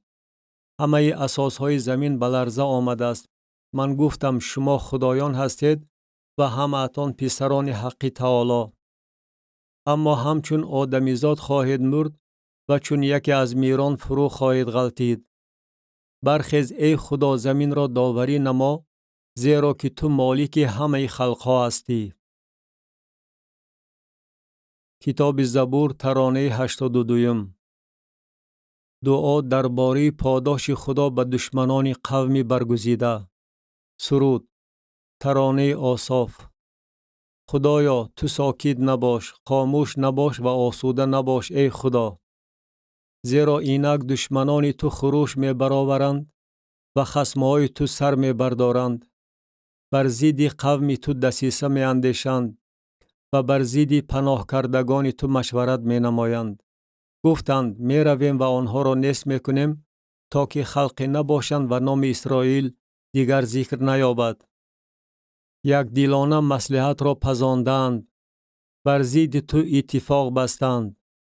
خیمه های ادوم و اسماعیلیان، موآب و هاجریان، جبال و امون و امالق، زمین فلیشتی با ساکنان سور، اشور نیز با آنها همراه شده است. آنها بازوی برای بنی لوط گردیدند. سیلا. با آنها همچنان عمل بکن چنان که به میدیان کرده ای، چنان که به سیسرا، چنان که به یابین در نهر قیشون، که آنها در عین دور به هلاکت رسیدند، برای زمین پارو شدند. میران آنها را مثل اوریب و زعیب گردان و همه شاهزادگان آنها را مثل زب و سلمونا، که آنها می گفتند واحه های خدا را برای خود تصرف خواهیم کرد. ای خدای من، آنها را مثل غبار در گردباد گردان، مثل خس پیش شمال. چنان که آتش جنگل را می سوزاند و چنان که علنگه کوه ها را پرت می کند. آنچنان آنها را با بوران خود بیران و با تندباد خود آنها را در دهشت انداز. روی های آنها را پرننگ گردان تا که اسم تو را ای خداوند طالب شوند. بگذار آنها به صورت ابدی شرمنده و آشفته حال شوند و رسوا شده نیست گردند و بدانند که تنها تو که اسمت خداوند است بر تمام زمین حق تعالی هستی. کتاب زبور ترانه 83. خوشبختی به عیبان و امیدواران خداوند. برای سردار مغنیان بر ساز جات. ترانه بنی قوره. چی دلپذیر است مسکنهای تو ای خداوند لشکرها. جانم اشتیاقمند و به حال است برای صحنهای خداوند. دلم و جسمم سوی خدای حی ترنم می نمایند. مرغک نیز خانه برای خود پیدا می کند و گنجشک لانه تا که چوجه هایش را در آن بماند. نزد قربانگاه های تو ای خداوند لشکرها، ای پادشاه من و خدای من. خوشا ساکنان خانه تو که تو را گشته برگشته مدح می نمایند. سیلا. خوشا کسانی که قوتشان در توست و طریقهایت در دل آنهاست. وقتی که از وادی اشکبار می گذرند، آن را چشمسار می گردانند. باران نیز آن را با برکت می پوشد. هنگام رفتن بر قوتشان قوت می افزاید. در سیان پیش خدا حاضر می شوند. خداوندا خدای لشکرها، دعای مرا بشنو ای خدای یعقوب گوش انداز. سیلا. سپر ما را ببین ای خدا و بر روی مسیح خود نظر انداز. و یقین یک روز در صحنهای تو بهتر است از هزار. افضل دانستم که نزد آستانه خانه خدا بیستم، نظر به آن که در خیمه های شرارت ساکن باشم. زیرا که خداوند خدا آفتاب و سپر است، خداوند مهر و جلال خواهد بخشید، کسانی راست رو را از نیکویی محروم نخواهد کرد. ای خدای لشکرها، خوشا کسی که به تو توکل می کند. کتاب زبور ترانه 84. دعا درباره مرحمت به ترسگاران خدا. برای سردار مغنیان. ترانه بنی قوره. به زمین خود ای خداوند توجه نموده ای، اسیران یعقوب را برگردانده ای.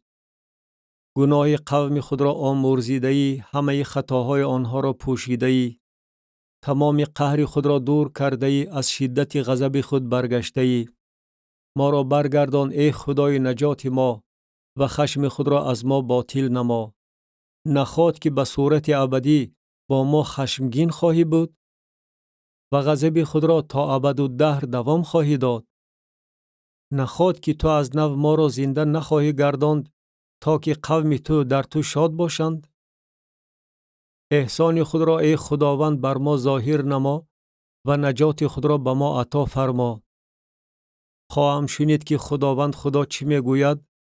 به یقین او به قوم خود و به پارسایان خود از صلح و آسایشتگی سخن خواهد راند تا که سوی جهالت بر نگردند. به یقین نجات او به ترسگاران او نزدیک است تا که جلال در زمین ما ساکن شود. احسان و راستی ملاقات خواهند کرد. عدالت و آسایشتگی یکدیگر را خواهند بوسید. راستی از زمین خواهد سبزید و عدالت از آسمان به ظهور خواهد آمد. خداوند نیز نیکویی عطا خواهد کرد و زمین ما حاصل خود را خواهد داد. عدالت پیشاپیش او خواهد رفت و قدمهایش را بر راه خواهد گذاشت. کتاب زبور ترانه 85. دعا درباره مدد رسانیدن در روز اندوه. دعای داوود. گوش خود را ای خداوند خم کرده مرا اجابت نما، زیرا که من مسکین و کمبغلم. جان مرا نگاه دار زیرا که من پارسا هستم. تو ای خدای من، بنده خود را که به تو توکل میکند نجات ده. به من مرحمت نما ای خداوند، زیرا که هر روز سوی تو میخوانم.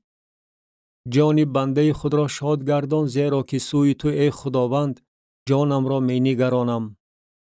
زیرا که تو ای خداوند نیکو و آمرزگار هستی و پر از احسان به همه آنهایی که تو را میخوانند. به دعایم ای خداوند گوش انداز و به آواز زاره هایم دقت نما.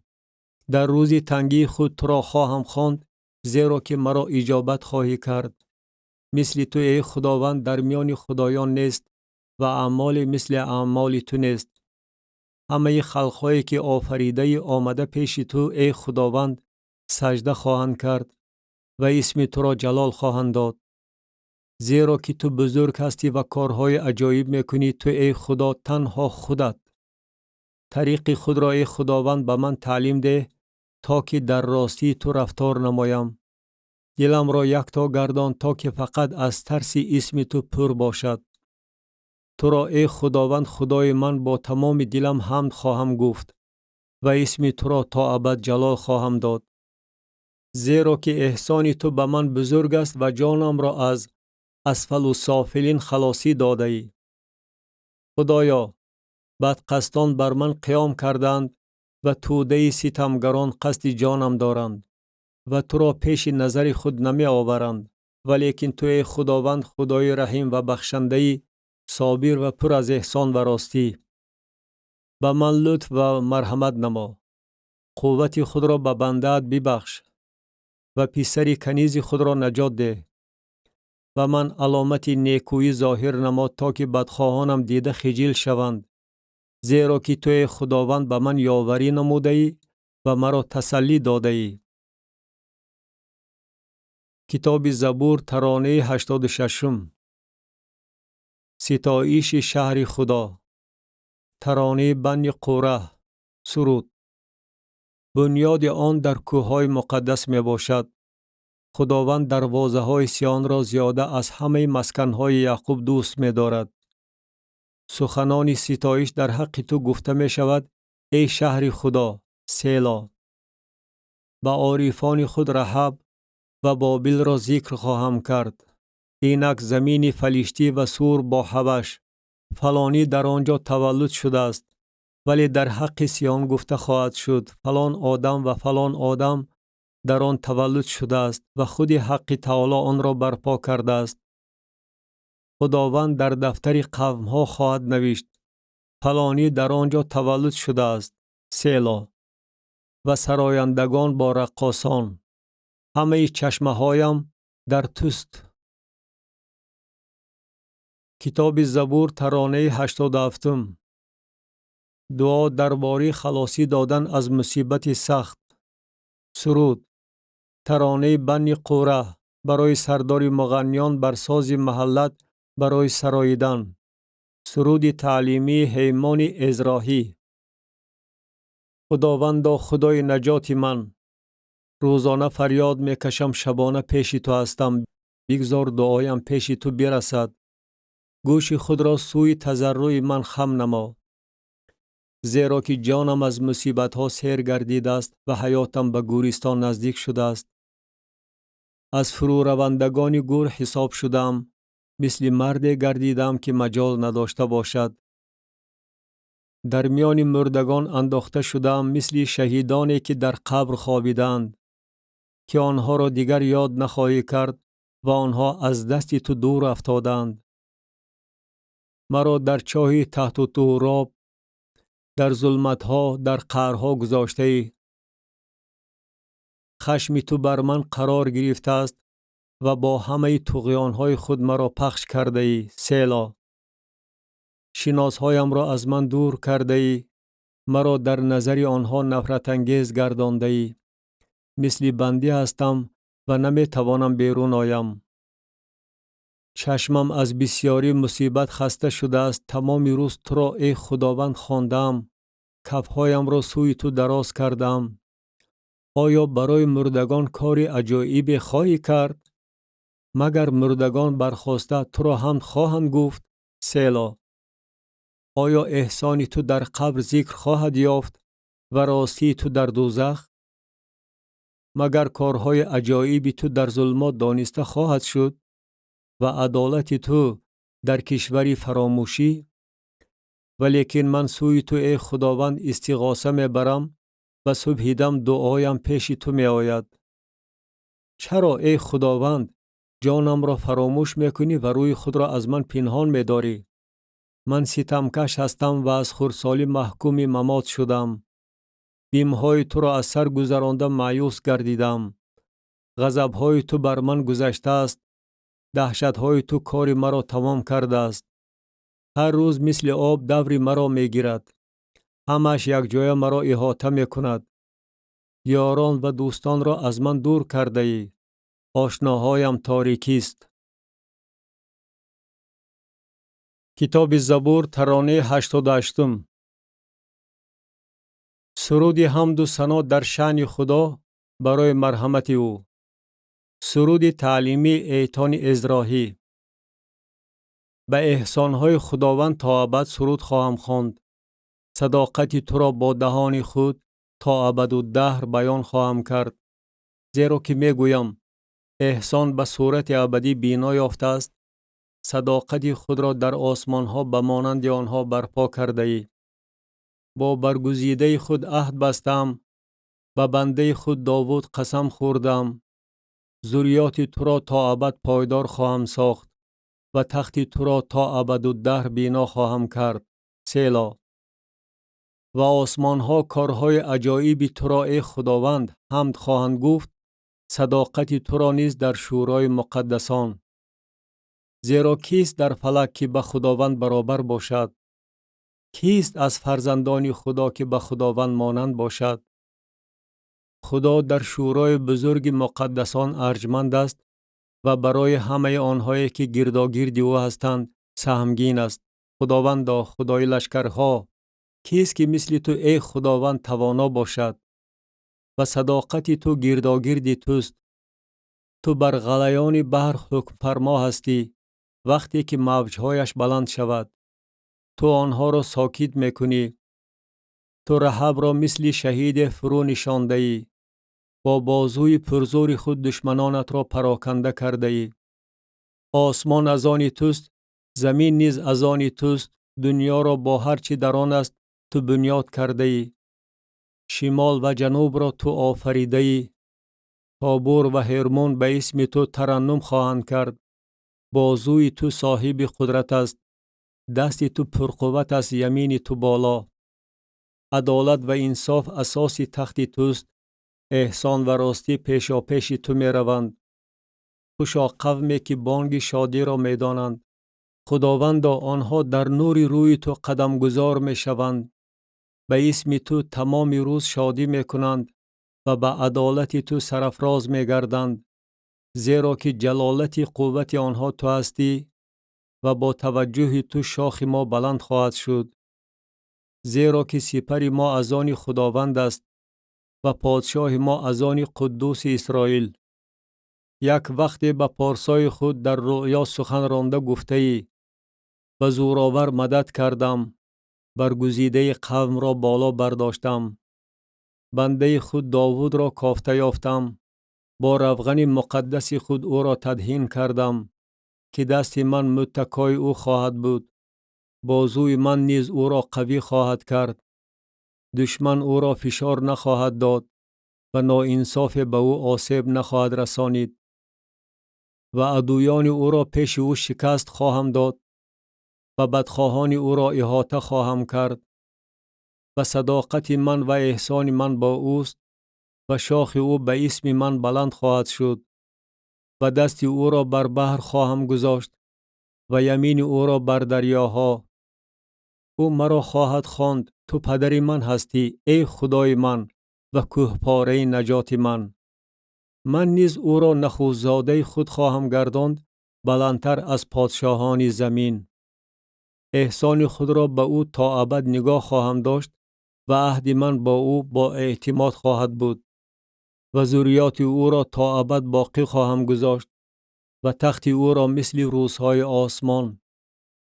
اگر فرزندانش شریعت مرا ترک سازند و از روی دستورهای من رفتار نکنند، اگر فرایض مرا پایمال کنند و احکام مرا نگاه ندارند، جنایت آنها را با عصا سزا خواهم داد و گناه آنها را با شلاق. ولی احسان خود را از او دور نخواهم کرد، از صداقت خود دست نخواهم کشید. عهد خود را نخواهم شکست و آن چیزی که از دهانم برآمده است تغییر نخواهم داد. یک بار به قدسیت خود قسم خوردم که به داوود دروغ نخواهم گفت. ذریات او تا ابد خواهد بود و تخت او مثل آفتاب به حضور من. مثل ماه تا ابد قائم خواهم بود و شاهد امین در فلک. سیلا. ولیکن تو ترک کرده ای و بیزار شده ای و با مسیح خود در قهر شده ای. عهد بنده خود را خوار دیده ای، تاج او را به زمین زده ای. همه حصارهای او را رخنه کرده ای، قلعه های او را به خرابزار تبدیل داده ای. همه راهگذران او را غارت می کنند، نزد همسایه های خود ننگین شده است. یمین عدویان او را بالا برداشته ای، همه دشمنان او را شاد کرده ای. دمی شمشیرش را نیز گردانده ای و او را در جنگ تقویت نداده ای. شفقت او را باطل کرده ای و تخت او را به زمین انداخته ای. ایام نوجوانی او را کوتاه کرده ای، پیراهن خجالت بر او پوشانده ای. سیلا. تا به کی ای خداوند دایم نهان خواهی بود و غضب تو مثل آتش علنگه خواهد زد؟ به یاد آر چگونه فانی است عمر من، چگونه تمام بنی آدم را هیچ و پوچ آفریده ای.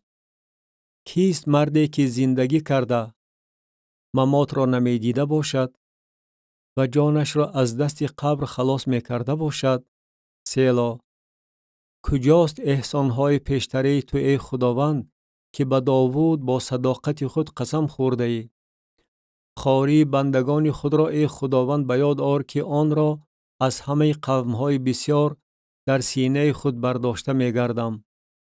خواریه که دشمنان تو ای خداوند رساندند، خواریه که به اظهار قدم مسیح تو رساندند. مبارک از خداوند تا ابد. آمین و آمین. کتاب زبور ترانه 89. دعا به حضور خدای ازلی درباره توجه نمودن به انسان. دعای موسی مرد خدا. خداوندا، تو عصرهای عصر پناهنده ما بودی.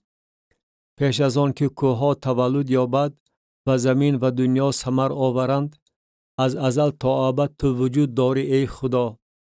انسان را به حالت غبار برمیگردانی و میگویی بنی آدم برگردید، زیرا که 1000 سال در نظر تو مثل دیروز است که گذشته باشد و مثل پاس از شب.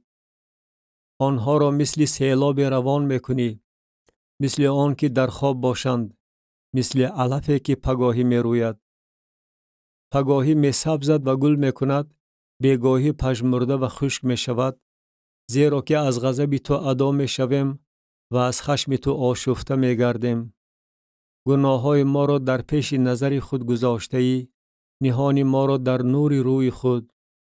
زیرا که همه روزهای ما زیر قهر تو گذشته است، سالهای خود را مثل فیغان به سر برده ایم. روزهای عمر ما 70 سال است و اگر به قوتتر باشیم 80 سال. ولی افتخار آنها از زحمت و جفا عبارت است، زیرا که زود گذشته می رود و ما نیز پرواز می کنیم. کیست که قوت خشم تو را داند و قهر تو را به اندازه‌ای که از تو ترسیدن لازم است؟ شمردن ایام ما را درستکک تعلیم ده تا که دل پرحکمت پیدا کنیم. برگرد ای خداوند، تا به کی؟ بر بندگان خود شفقت نما. سحرگاهان ما را از احسان خود سیر کن، تا که تمام عمر خود ترنم و خرسندی کنیم. ما را خرسند کن به عوض روزهایی که ما را گرفتار ضلالت کرده ای، به عوض سالهایی که بدی دیده ایم. بگذار اعمال تو بر بندگانت ظاهر شود و شفقت تو بر فرزندان آنها. بگذار حسن توجه خداوند خدای ما بر ما باشد و عملی دستهای ما را بر ما تقویت نما و عملی دستهای ما را تقویت نما. کتاب زبور ترانه 90. وعده مدد خدا به همه آنهایی که او را دوست داشتند. آن که در پناهگاه حق تعالی نشسته است در سایه قادر بیچون خواهد بود. در حق خداوند می گویم او پناهگاه من است و قلعه من. خدای من است که به او توکل می کنم. به یقین او تو را از دام صیاد، از وبای هلاکت آور خلاص خواهد کرد. با پرهای خود تو را خواهد پوشانید و زیر بالهای او پناه خواهی یافت. راستی او زره و جفشن است. از واهمه شبانه نخواهی ترسید و از تیری که روزانه می پرد و از وبایی که در تاریکی قدم گذار است و از طاعونی که در نیمی روزی تلف می کند. هزارها به گرد و پیشت خواهند افتاد و بیورها به یمینت، اما به تو نزدیک نخواهد شد. فقط با چشمانت نگاه خواهی کرد و پاداش شریران را خواهی دید. زیرا که تو گفته خداوند پناهگاه من است، حق تعالی را تو پناهنده خود اختیار کرده ای. بدی به تو روی نخواهد داد و آفت به خیمه تو نزدیک نخواهد شد. زیرا که به فرشتگان خود درباره تو امر خواهد داد که تو را در همه راه‌هایت نگاهداری کنند. تو را بر کفهای خود برداشته خواهند برد که مبادا پای خود را به سنگ بزنی. بر شیر و مار عینکدار پای خواهی ماند، شیر جوان و تمساح را پایمال خواهی کرد. از بس که به من اخلاص بسته است او را رهایی خواهم داد. او را تقویت خواهم کرد چون که اسم مرا شناخته است. مرا خواهد خواند و او را اجابت خواهم نمود. در تنگی من با او هستم. او را خلاصی خواهم داد و او را جلال خواهم داد. از عمر دراز او را سیر خواهم کرد و نجات خود را به او نشان خواهم داد. کتاب زبور ترانه 91. مدح در شأن خدا برای آن که او جهان را معجزه‌کارانه و مهربانانه اداره می نماید. ترانه سرود روز شنبه. نیکوست خداوند را حمد گفتن و اسم تو را ای حق تعالی سراییدن. سحرگاهان احسان تو را بیان کردند و شبها صداقت تو را. بر ساز 10 تار و بر عود، بر نغمه بربط، زیرا که مرا ای خداوند با کارهای خود شاد کرده ای. اعمال دستهای تو را ترنم خواهم کرد. چی بزرگ است اعمال تو ای خداوند، بی نهایت عمیق است فکرهای تو. آدمی بی عقل این را نمی داند و ابله سرفهم نمی رود. در صورتی که شریران مثل علف می سبزند و همه بدکرداران می شکوفند تا که به طور ابدی نیست شوند. تو تا ابد در افراس هستی ای خداوند، زیرا اینک دشمنان تو ای خداوند. اینک دشمنان تو محو می گردند. و همه بدکرداران پراکنده می شوند. ولی شاخ مرا مثل گاوی وحشی بلند کرده ای، به خود روغنی تازه مالیدم و چشمم به مخالفانم خواهد نگریست، گوشهایم درباره بدکشانی که بر من قیام میکنند خواهد شنید. عادل مثل نخل خواهد شکفت، مثل ارض لبنان نشأ و نما خواهد یافت. آنهایی که در خانه خداوند شنانده شدند، در صحنهای خدای ما خواهند شکفت. در پیری نیز بار خواهند آورد، آبدار و تر و تازه خواهند بود، تا بیان کنند که خداوند راستکار است. او کهپاره من است و در او هیچ ناانصافی نیست. کتاب زبور ترانه 92. حمد کردن ملکوت خدا. خداوند پادشاهی میکند. خود را به خلعت کبریا آراسته است. خداوند خود را آراسته است، کمربند قوت را بسته است. دنیا نیز استوار شده است، فرو نخواهد غلطید. تخت تو از قدیم الایام برقرار گردیده است، تو از ازل هستی. دریاها خروش برداشتند ای خداوند، دریاها آواز خود را برداشتند. دریاها تلاطم موجهای خود را خواهند برداشت. اما از آوازهای آبهای بسیار، از طغیانهای نیرومند بحر، خداوند در افراز نیرومندتر است. شهادات تو بغایت با اعتماد است. خانه تو را ای خداوند دیرگاه قدسیت زیبنده است. کتاب زبور ترانه 93. دعا درباره خلاصی دادن قوم مظلوم. خداوند خدای انتقام هاست. ای خدای انتقام ها تجلی نما. برخیز ای داوری زمین، پاداش مغروران را بده. تا بکی شریران ای خداوند، تا بکی شریران شاد باشند. لاف میزنند، هوا بلندانه سخن میرانند. همه بدکرداران کلانیگری میکنند. قوم تو را ای خداوند پایمال میسازند و بر میراث تو ظلم میکنند. بیوه و غریب را میکشند و یتیمان را قتل میکنند و میگویند خداوند نمیبیند و خدای یعقوب صرفم نمیرود. بفهمید ای جاهلان قوم و ای بیخیردان، کی به عقل می آید؟ آن که گوش را شینانده است آیا نمی شنود؟ آن که چشم را آفریده است آیا نمی بیند؟ آن که خلقها را تنبیه می دهد آیا مذمت نمی کند؟ آن که آدم را عقل می آموزد. خداوند فکرهای آدم را می داند که آنها باطل است. خوشا مردی که او را تو ای خداوند تنبیه می کنی و از شریعت خود او را تعلیم می دهی، تا که او را از روزهای بد فراغت بخشی، تا دمی که چاه برای شریر کنده شود. زیرا که خداوند قوم خود را رد نخواهد کرد و میراث خود را ترک نخواهد نمود. زیرا که داوری سوی عدالت خواهد برگشت و همه راستدلان آن را پیروی خواهند کرد. کیست که برای من بر ضد بدکشان قیام کند؟ کیست که برای من بر ضد بدکرداران ایستادگی نماید؟ اگر خداوند مددگار من نمی بود، کم مانده بود که جانم در عالم خاموشی ساکن شود. وقتی که می گفتم پای من می لغزد، احسان تو ای خداوند مرا دستگیری می کرد. وقتی که اندیشه هایم اندرون من بیفزاید، تسلی های تو جانم را آسودگی می بخشد. آیا کرسی فسادها می تواند با تو رفاقت داشته باشد که آن از نام قانون ناانصافی را به وجود می آورد؟ بر جان عادل توده می شوند و خون بیگناه را محکوم می کنند. ولیکن خداوند قلعه من است و خدای من کهپاره پناهگاه من است. و جفای آنها را بر آنها خواهد برگردانید و آنها را به عوض بدیشان نیست خواهد کرد. خداوند خدای ما آنها را نیست خواهد کرد. کتاب زبور ترانه 94.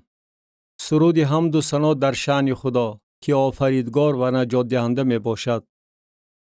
بیایید در شأن خداوند ترنم نماییم، در شأن کهپاره نجات خود بانگ شادی زنیم. پیش او با شکرانه حاضر شویم، در شأن او با سرودها بانگ شادی زنیم. زیرا که خداوند خدای بزرگ است و پادشاه بزرگ بر همه خدایان.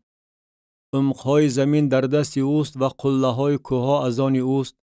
بحر از آن اوست و آن را او به وجود آورده است و خشکی را دستهای او آفریده است. بیایید سجده نماییم و تعظیم کنیم. پیش خداوند که آفریدگار ماست زانو زنیم.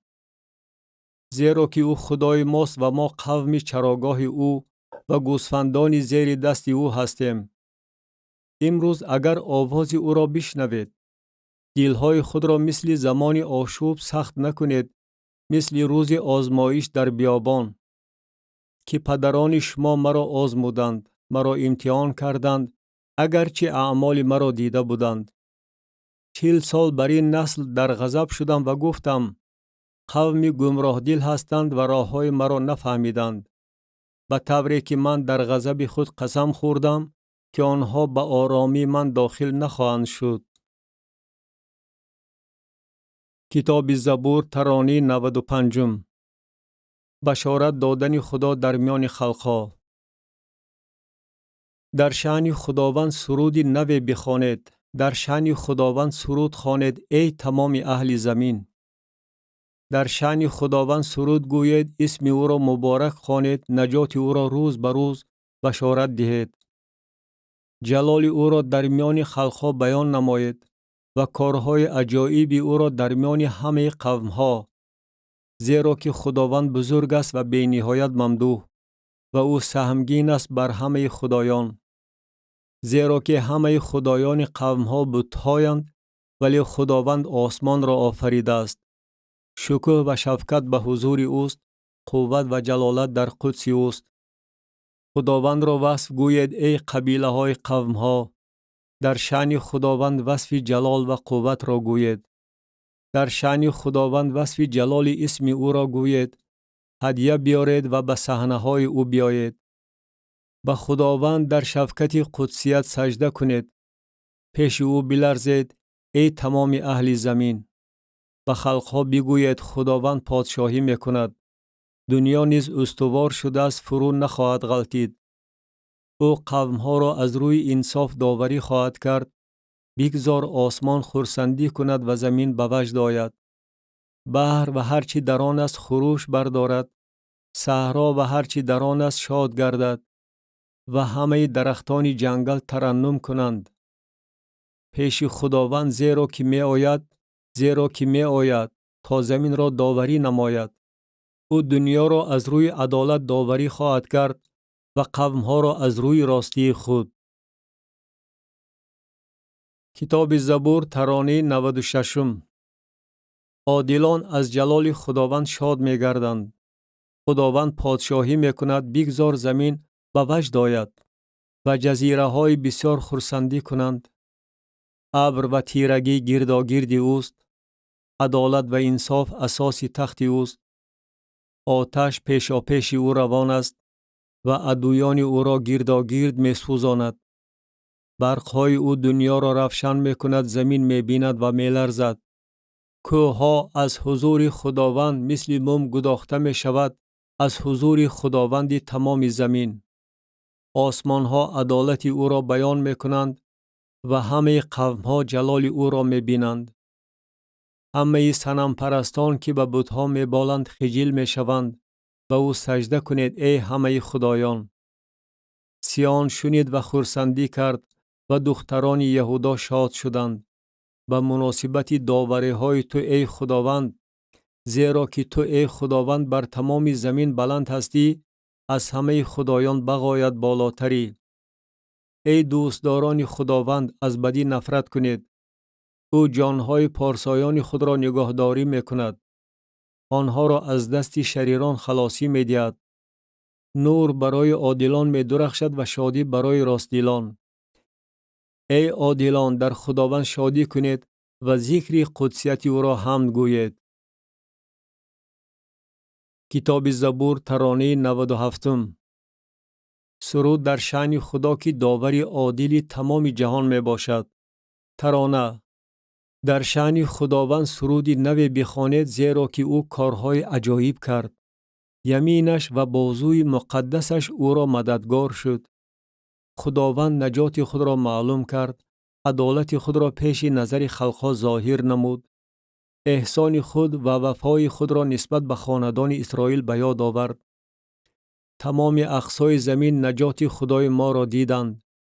در شأن خداوند بانگ شادی زنید ای تمام اهل زمین. آواز برآرید و ترنم کنید و سرود خوانید. خداوند را با بربط بسرایید، با بربط و با آواز ترنم، با کرنیها و آواز شاخ پیش خداوند پادشاه بانگ شادی زنید. بگذار بحر و هرچی در آن است خروش بردارد، دنیا و ساکنان آن نیز. بگذار دریاها کف زنند، کوهها یک جای ترنم کنند پیش خداوند، زیرا که می آید تا زمین را داوری نماید. او دنیا را از روی عدالت داوری خواهد کرد و قومها را از روی انصاف. کتاب زبور ترانه 98.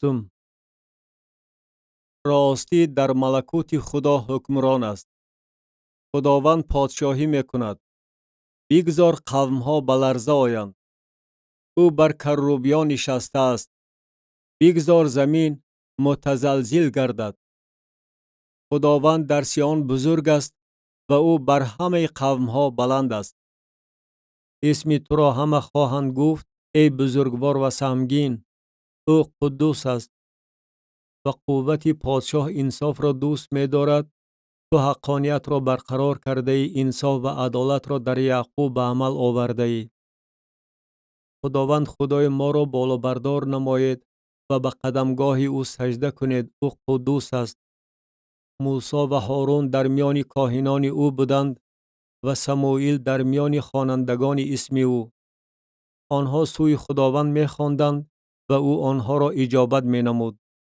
در ستون ابر با آنها سخن می راند، شهادات او را رعایت می کردند و فرایضی را که به آنها داده بود. خداوندا خدای ما، تو آنها را اجابت می نمودی. آنها را خدای غفار بودی و برای عملیات ضد آنها انتقام می گرفتی. خداوند خدای ما را بالا بردار نمایید و به کوه مقدس او سجده کنید، زیرا که خداوند خدای ما قدوس است. کتاب زبور ترانه 99. سرود شکرانه در شأن خداوند. ترانه شکرانه در شأن خداوند بانگ شادی زنید ای تمام اهل زمین. خداوند را با شادی عبادت نمایید، پیش او با ترانه سرایی بیایید. بدانید که خداوند خداست، او ما را آفریده است و ما از آن او هستیم، قوم او و گوسفندان چراگاه او. به دروازه های او با شکرانه بیایید، به صحن های او با حمد و ثنا. او را حمد گوید، اسم او را مبارک خوانید، زیرا که خداوند نیکوست، احسان او تا ابد است و صداقت او تا ابدالدهر. کتاب زبور ترانه 100. شریران از شهر خداوند محو خواهند شد. ترانه داوود. در شأن احسان و انصاف سرود خواهم خواند.